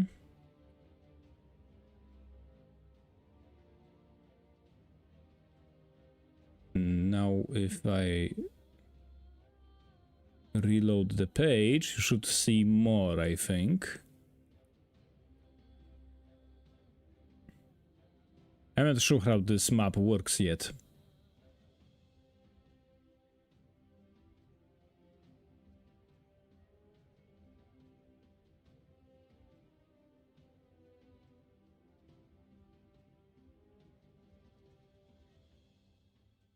It doesn't load.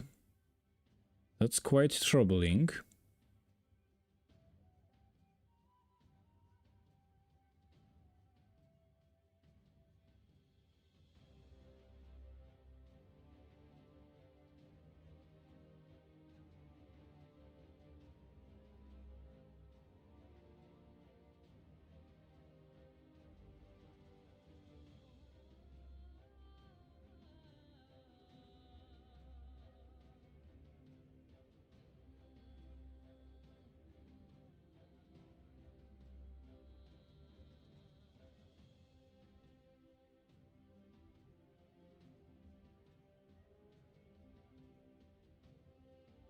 Oh, it's here. Okay. Ah, see? So you traveled from here to here, and you see more of the map.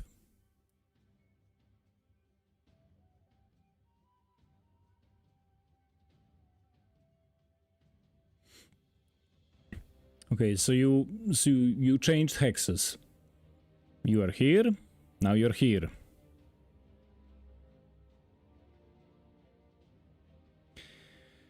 And you ran after your target for the entire night. At some point, you had to take a rest. So you stopped. It was too dark to pursue them after all. It was a success for what it was.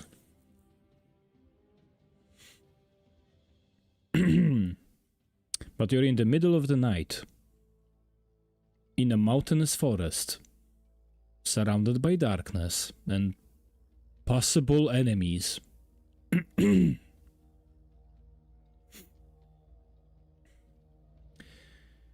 It's just that it was humanly impossible to pursue them any further. You had to stop. You guys are too tired to follow. Many branches cut your skin. Many rocks fell into your shoe. You tripped. You scraped. You ran out of breath. You need to rest. You started a very, very... a very rudimentary fire and went to sleep.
No, we should keep looking for the child named Francis, said Bobby the big white wolf. He must be special.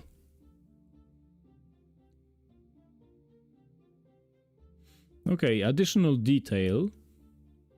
You woke up enough to remember that you're on some kind of trail. This dotted line here indicates that there's a walkable path there. Path that is often visited by people, just like you.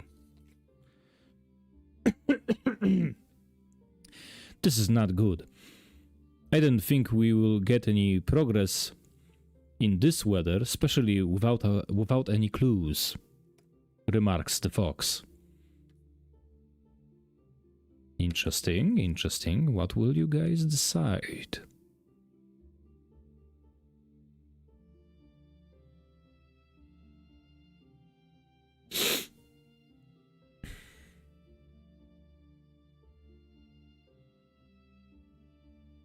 Clues on branches, that's a doable idea. Sounds like a survival check to me.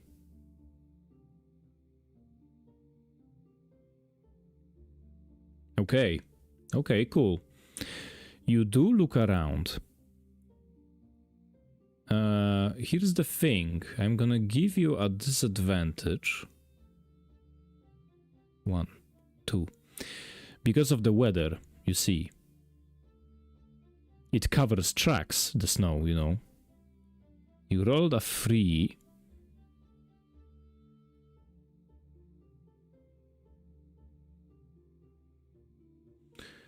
You don't... Oh no, that's Chieftain.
Okay, so in the end you decided you're not gonna stay here.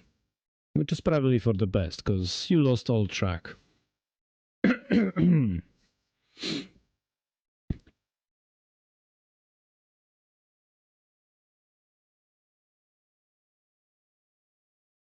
Okay, wise words, wise words. So I guess you guys go back to the town?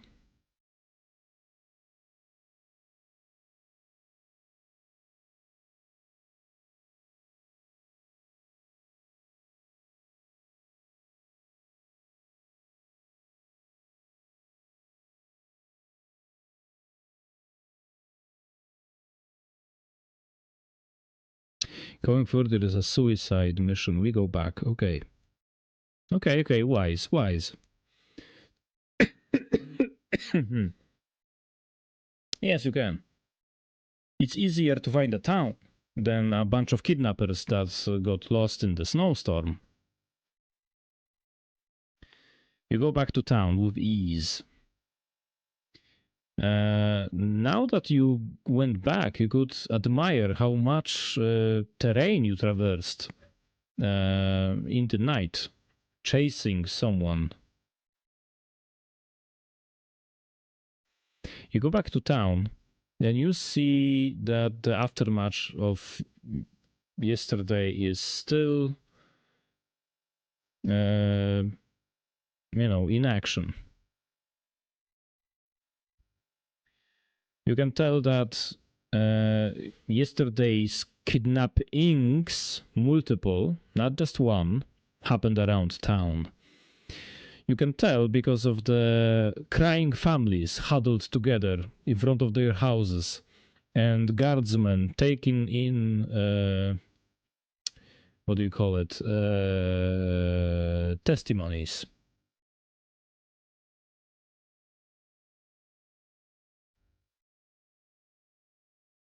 You can see the town guard is trying to keep face and posted additional guards, which had to be summoned from the townships around town.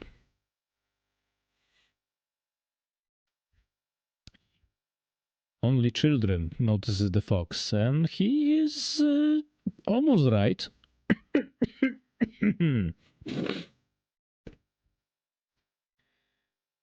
Okay, you both walk up to the guard. He's in the middle of taking a testimony from one of the kidnapped victims. Another family of rabbits. The father, a mustachioed cobbler, is crying into his sleeve as he says to the guard, "He's so young, but why take him? Why not his older brother or younger brother? I don't understand. Why me? Why my son?"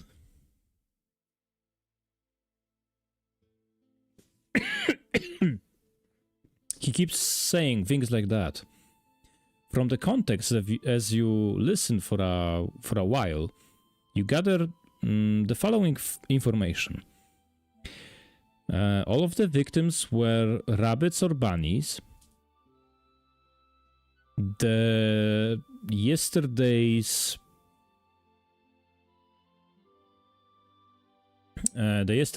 kidnappings happened because of the fires that the kidnappers set up to make a distraction.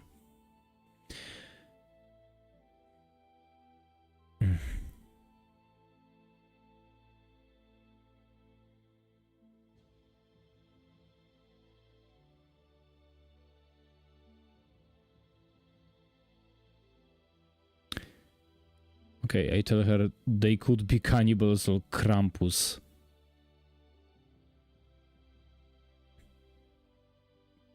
Okay, let's see if they believe you. You rolled a 2 on your charisma.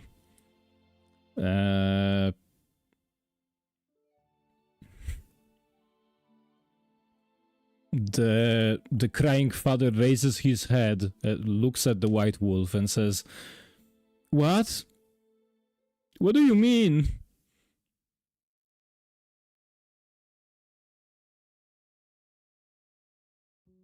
"What do you mean, Krampus? He doesn't exist.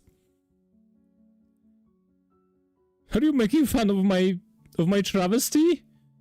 Of my tragedy? How could you?" He says with tears in his eyes. The people surrounding him look at you like you're a piece of shit.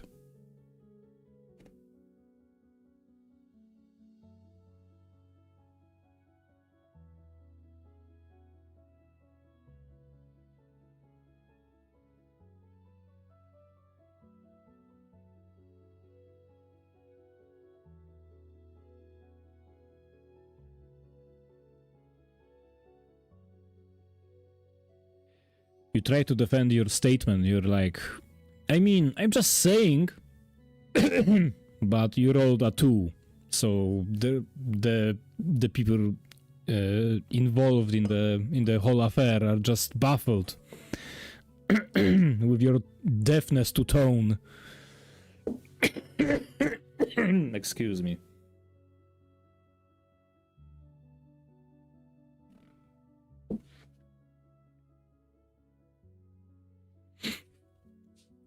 You made clearly a faux pas.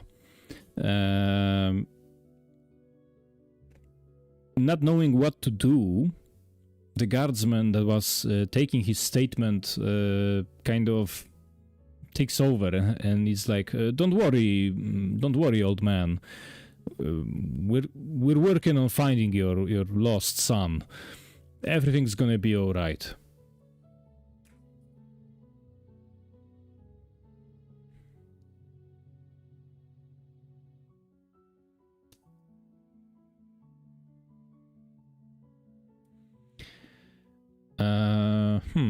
Okay, you have a bit of a conflict of interest right now, because one of you wants to go away from the guard to talk on the side, the other wants to interact with the guard. Maybe you should discuss this as a group? What do you want to do? I await your response.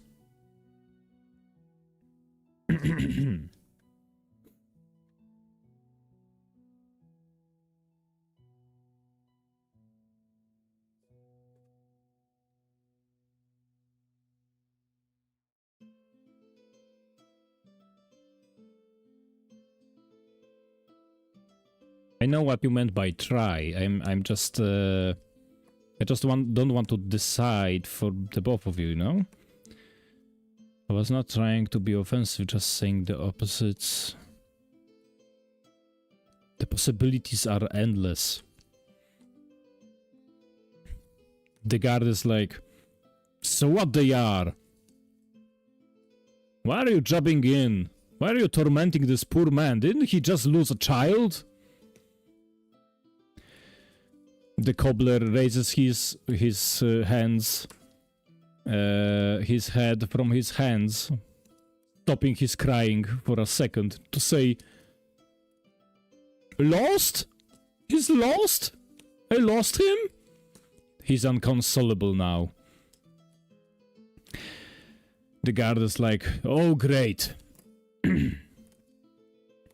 Now you've done it."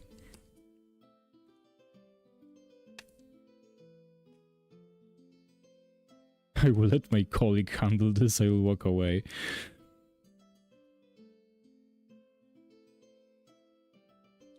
You try to excuse yourself, but the guard is like adamant with you. He's like, "Oh no, you don't. You don't just come over, waltz over here, cause me trouble, and then just fuck off. No. You're gonna set this right. You wanna help me with this? Huh? You wanna help me with this? You go to the mayor and talk to him.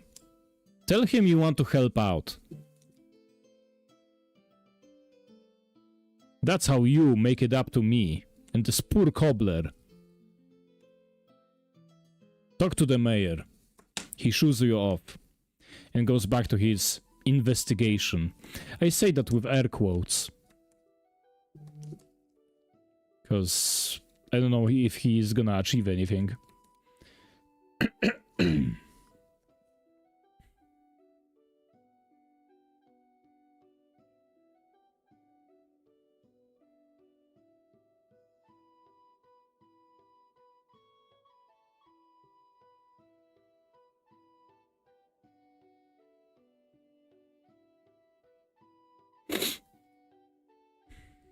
Okay, to speed things up, the both of you go to the mayor's house. And he is deep in shit. He just thrown a huge party. And all he gets in return is concerned citizens and pissed off people. They're all at his door, and he barricades himself inside. To get into his house, you had to go through the back, through a window, a kitchen window, because the crowd in front of his house is so huge and so angry, he can't answer you normally. In his kitchen, he greets you, serves you tea. He is an older schnauzer, a type of dog, with a big mustache. He has a big pot belly, he's short, and he's kinda old.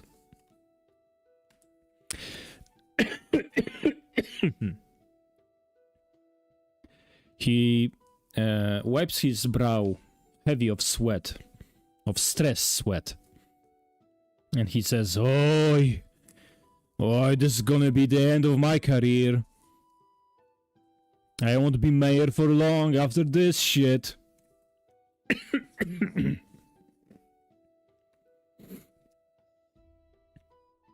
Kidnappings. 6 of them. All in my town. All rabbits. How can I explain this shit? How? How do I win the next election? This is the worst thing that ever happened, he exclamates. "Don't worry, Mr. Mayor. I believe this will be fixed in no time and we could help," said the big wolf, cheerfully. He says, "Oh, I don't know if you can, Sonny. My best men were on it, and they found nothing." The fox asks, "Did you say only rabbits were captured?" And the mayor says, Yeah, peculiar stuff. It reminds me of those old stories that my grandfather used to say. But that can't be. It can't be. It can't be. He waves his hand, as if shooing off a annoying thought.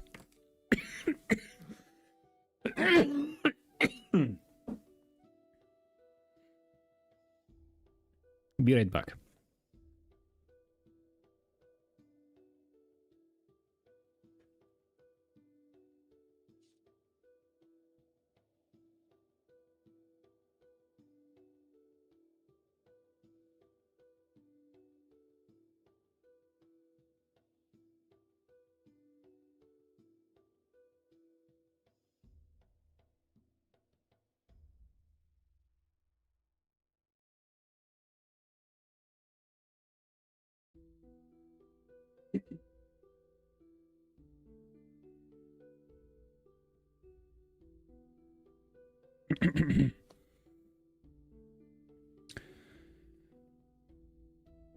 You both ask him about the old stories.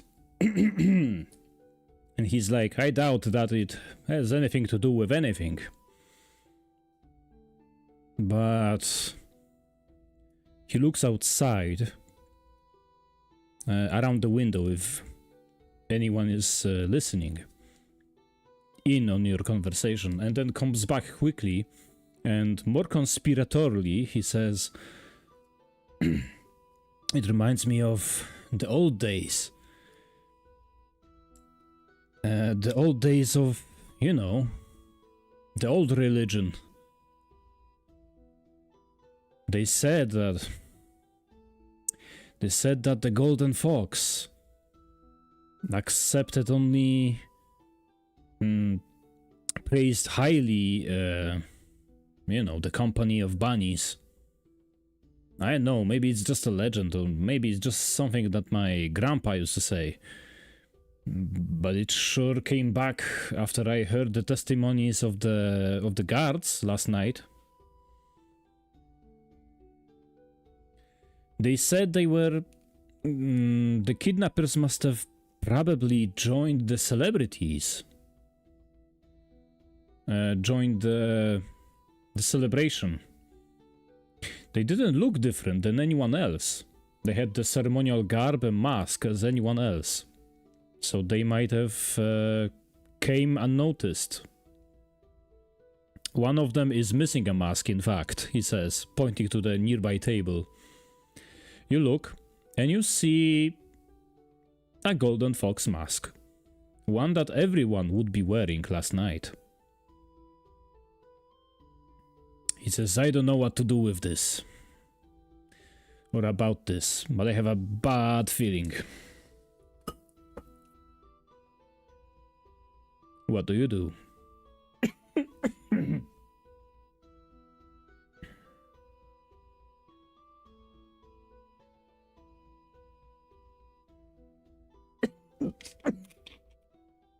God damn.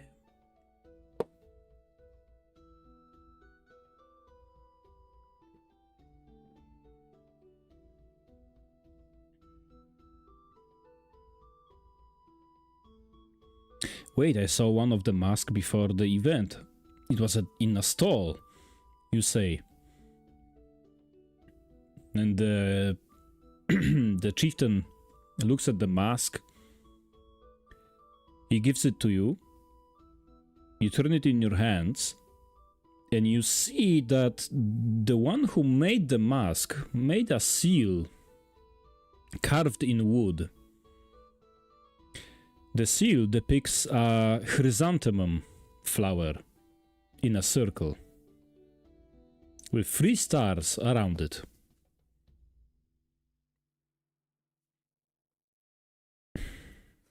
Huh.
Okay, so there's your hint. You can ask around.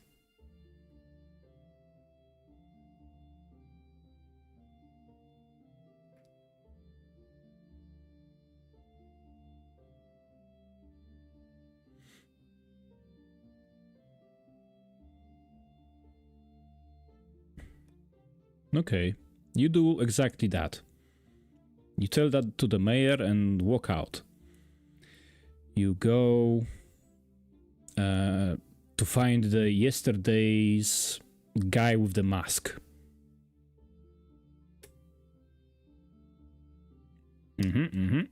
Okay, you tell him that. He agrees and you leave. You go outside and you find the stall from yesterday. He's actually the guy who made the stall yesterday. He's disassembling it. I told you it was the tavern keeper's son, a young raccoon. So you see him again.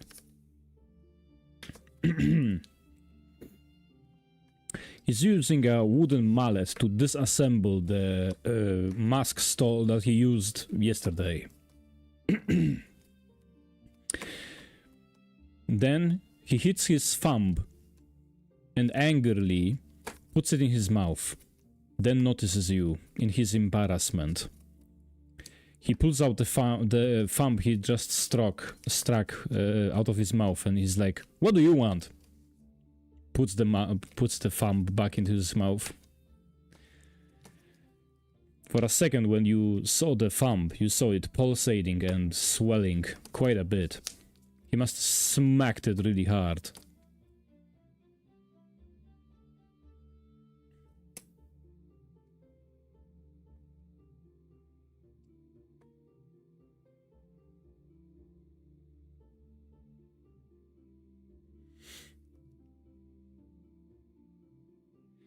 I just want to ask for some information, you say.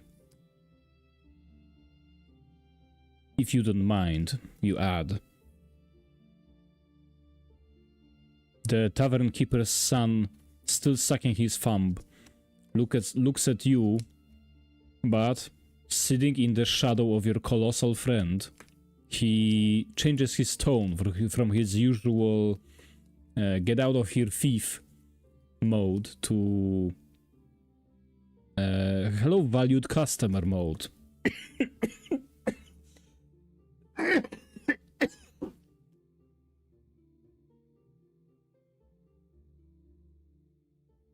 He makes a fake smile and waits for your questions while working on his stall.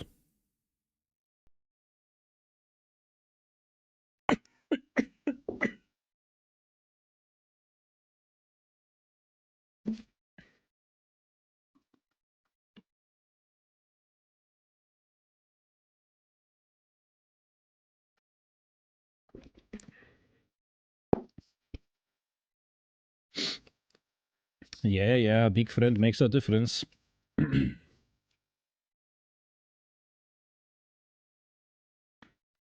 Okay, so what do you do?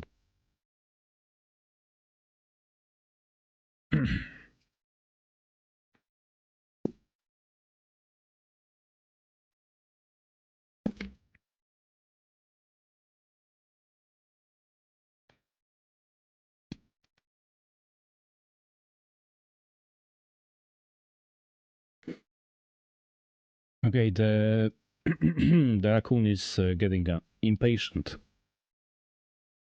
And so am I.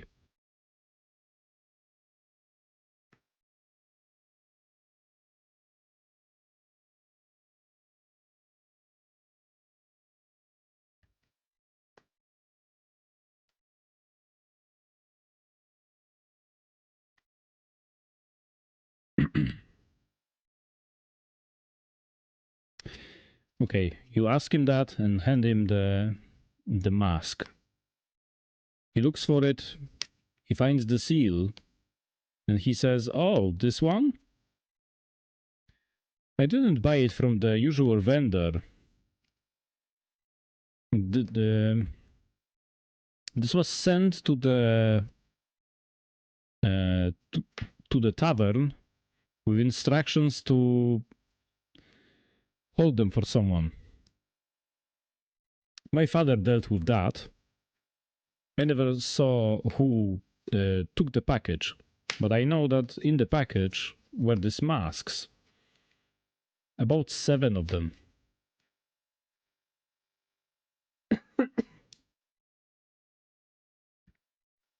The symbol on the back. Yeah, the symbol on the back is from an artisan who left it. It's a mark that he made it. But it's no artisan I know. Nobody has this sign as his own. Nobody never seen a chrysanthemum in these parts. Must have came from a long road.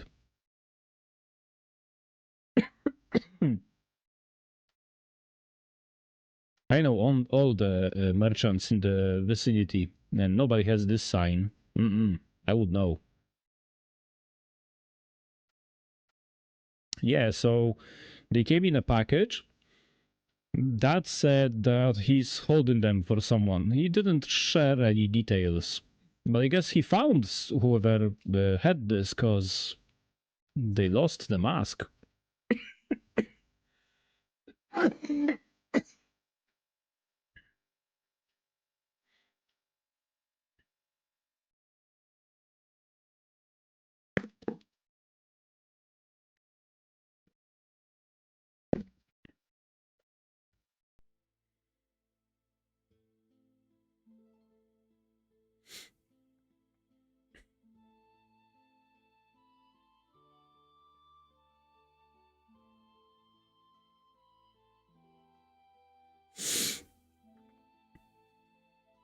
Yes, it seems so.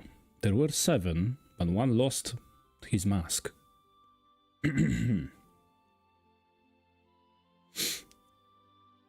know the number of assailants now.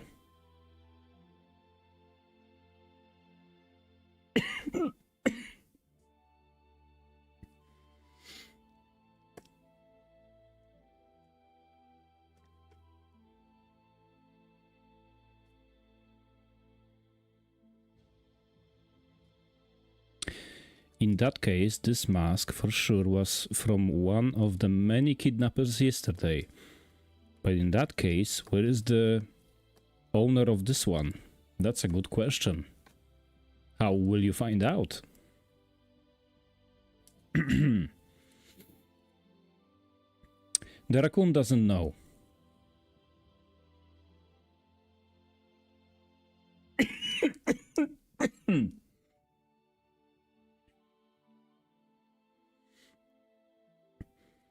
But he adds that the guard who found the mask found it at the northern gate, outside of the village. He's nearby and he can show you the place.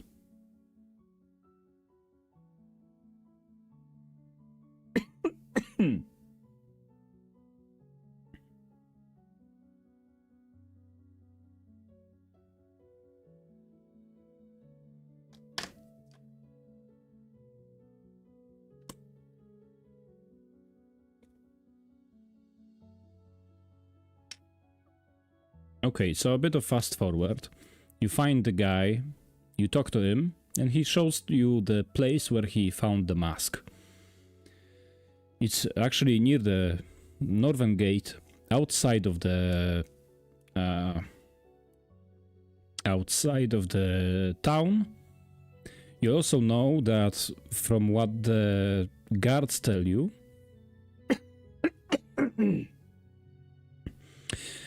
he dropped it while running away from the guards who were pursuing him. But being heavily armed and heavy, they couldn't pursue him into the night. So he ran away. But he lost the mask. You're in the spot where they lost him. It's day now. And sure, it's snowing, But maybe, if you two look hard enough, you'll find some kind of clue. Who knows? What do you do?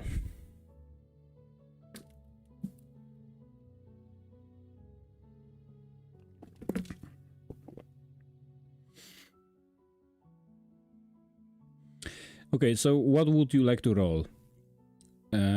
Survival? Investigation?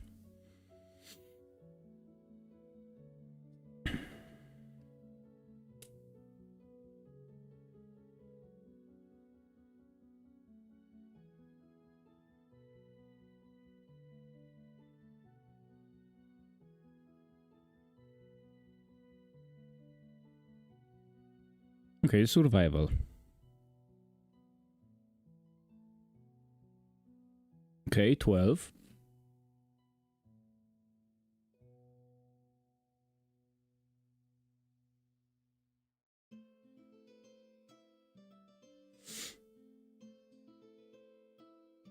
Oh, I don't have a survival. That's a 15.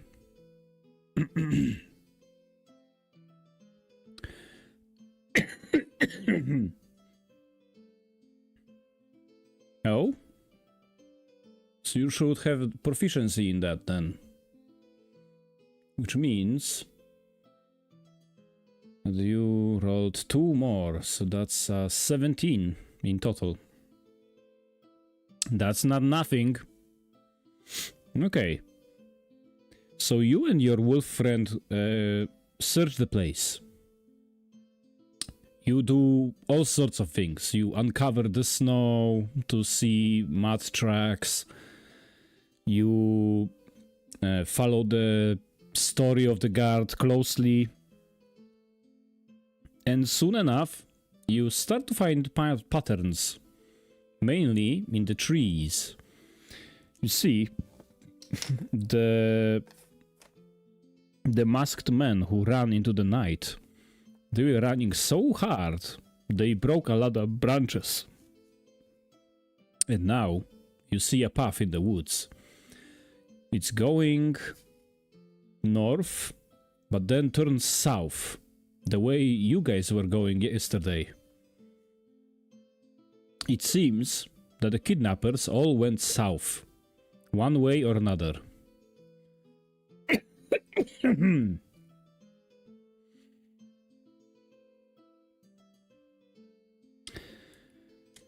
If they're going south, then maybe they were going here.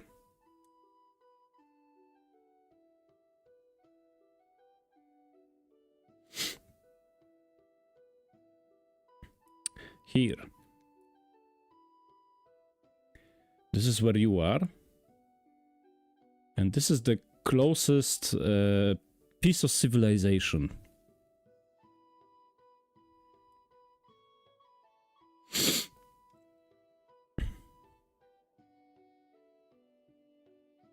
Yeah, I guess he was. I guess he was right.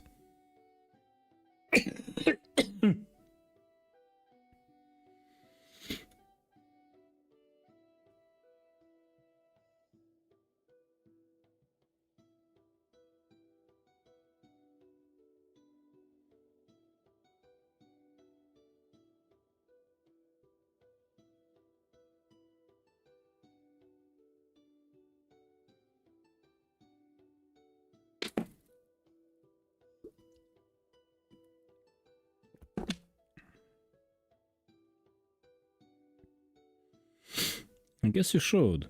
I guess you should. Something unprecedented happens. Seeing your efforts, the local townspeople gather resources.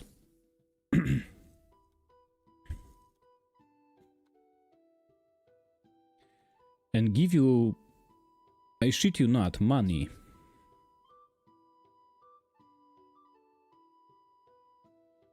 Let's see how much money they gave you.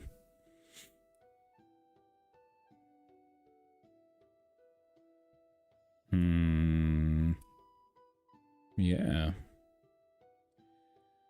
Let's give you 1d100 gold coins. 27.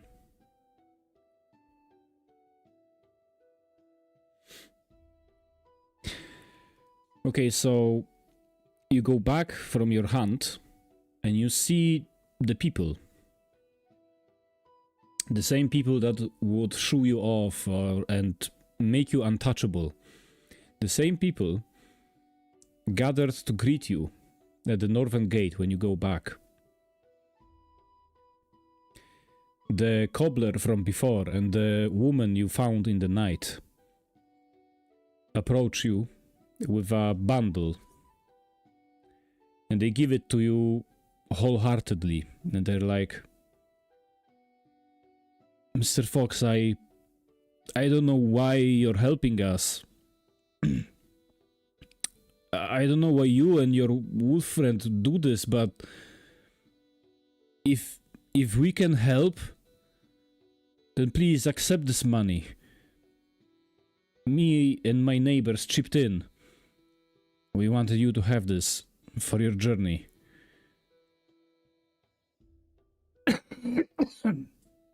Please prepare well and bring my boy back. They give you the bundle of money, all 27 coins, gathered from probably half the village.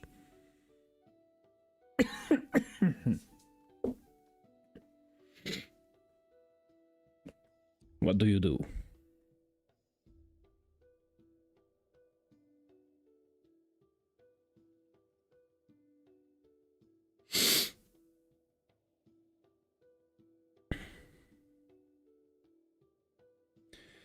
Okay, you can add the 27 gold pieces to your inventory.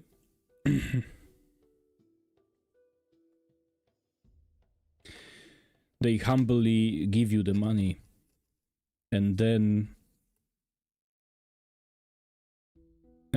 people kinda as a group, they just give you their blessings, you know. They're like, I hope you succeed, do your best, watch out for yourself, stuff like that. They keep telling you that as you go to the stalls to spend your newly earned money. Now, I'm gonna give you a little bit of a downtime. You can spend money to prepare for the journey. To spend money, let's just agree that you can go to the equipment part of the manual and just buy yourself stuff. Everything you think you can, you should have. With the money you've got, you can prepare. I advise you to buy food. Food and water.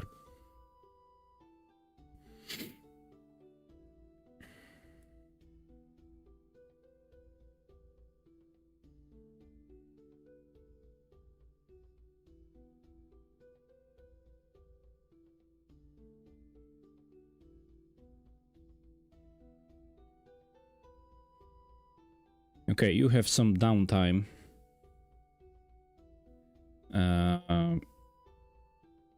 So you know you just open the on the equipment page and just spend the money. You can spend it however you like, unless, you know, just buy things. I trust you enough to let you buy things that make sense to be in a mountainous village, okay?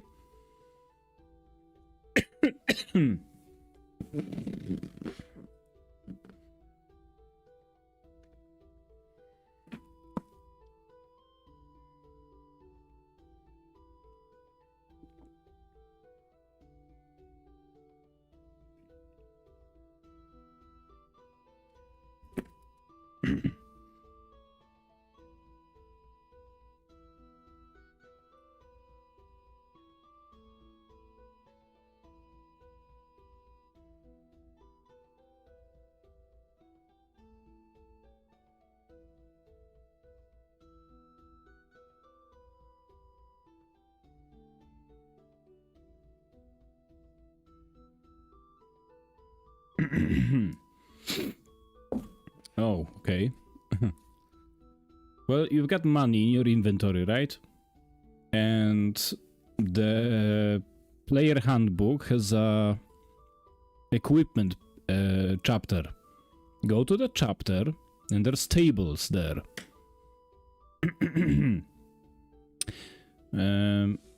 Just pay with the money you have for the things you want to buy. In the quantities that you want to buy.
And here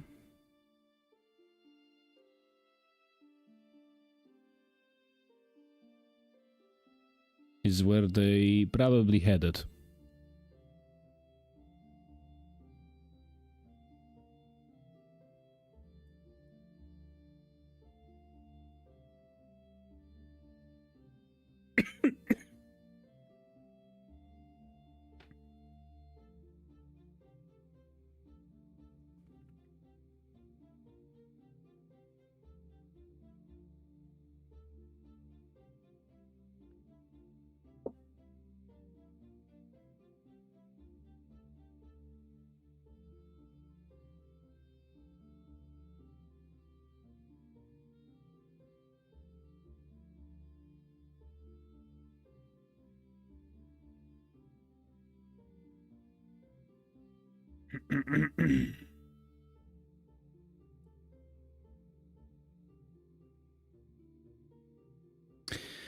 Okay, Rezi, you know what?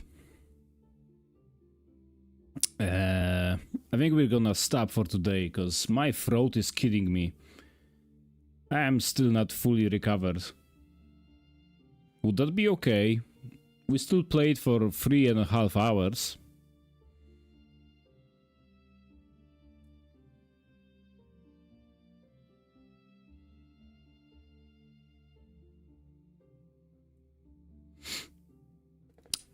So, okay, so like a short recap. You guys met, you guys drank a beer together. Okay, sure. You investigated the kidnappings, and you got hired by the city to recover the lost citizens of the city, which were all bunnies, surprisingly enough. Will our heroes find out who did it and why? We'll have to find out next time. Next week. Okay, thank you for being my players and my viewers. You guys were nice. I guess I see you next time. Thank you for joining me today. I was Pixel the Top Fox, your faithful host. Good night. Yes, the kidnappers wore golden fox masks and only captured bunnies. I think Pixel's the villain, guys. He might be, although I'm right here, so... Good night, Rezi. Let's continue this next week, okay? That was fun. Okay, bye-bye.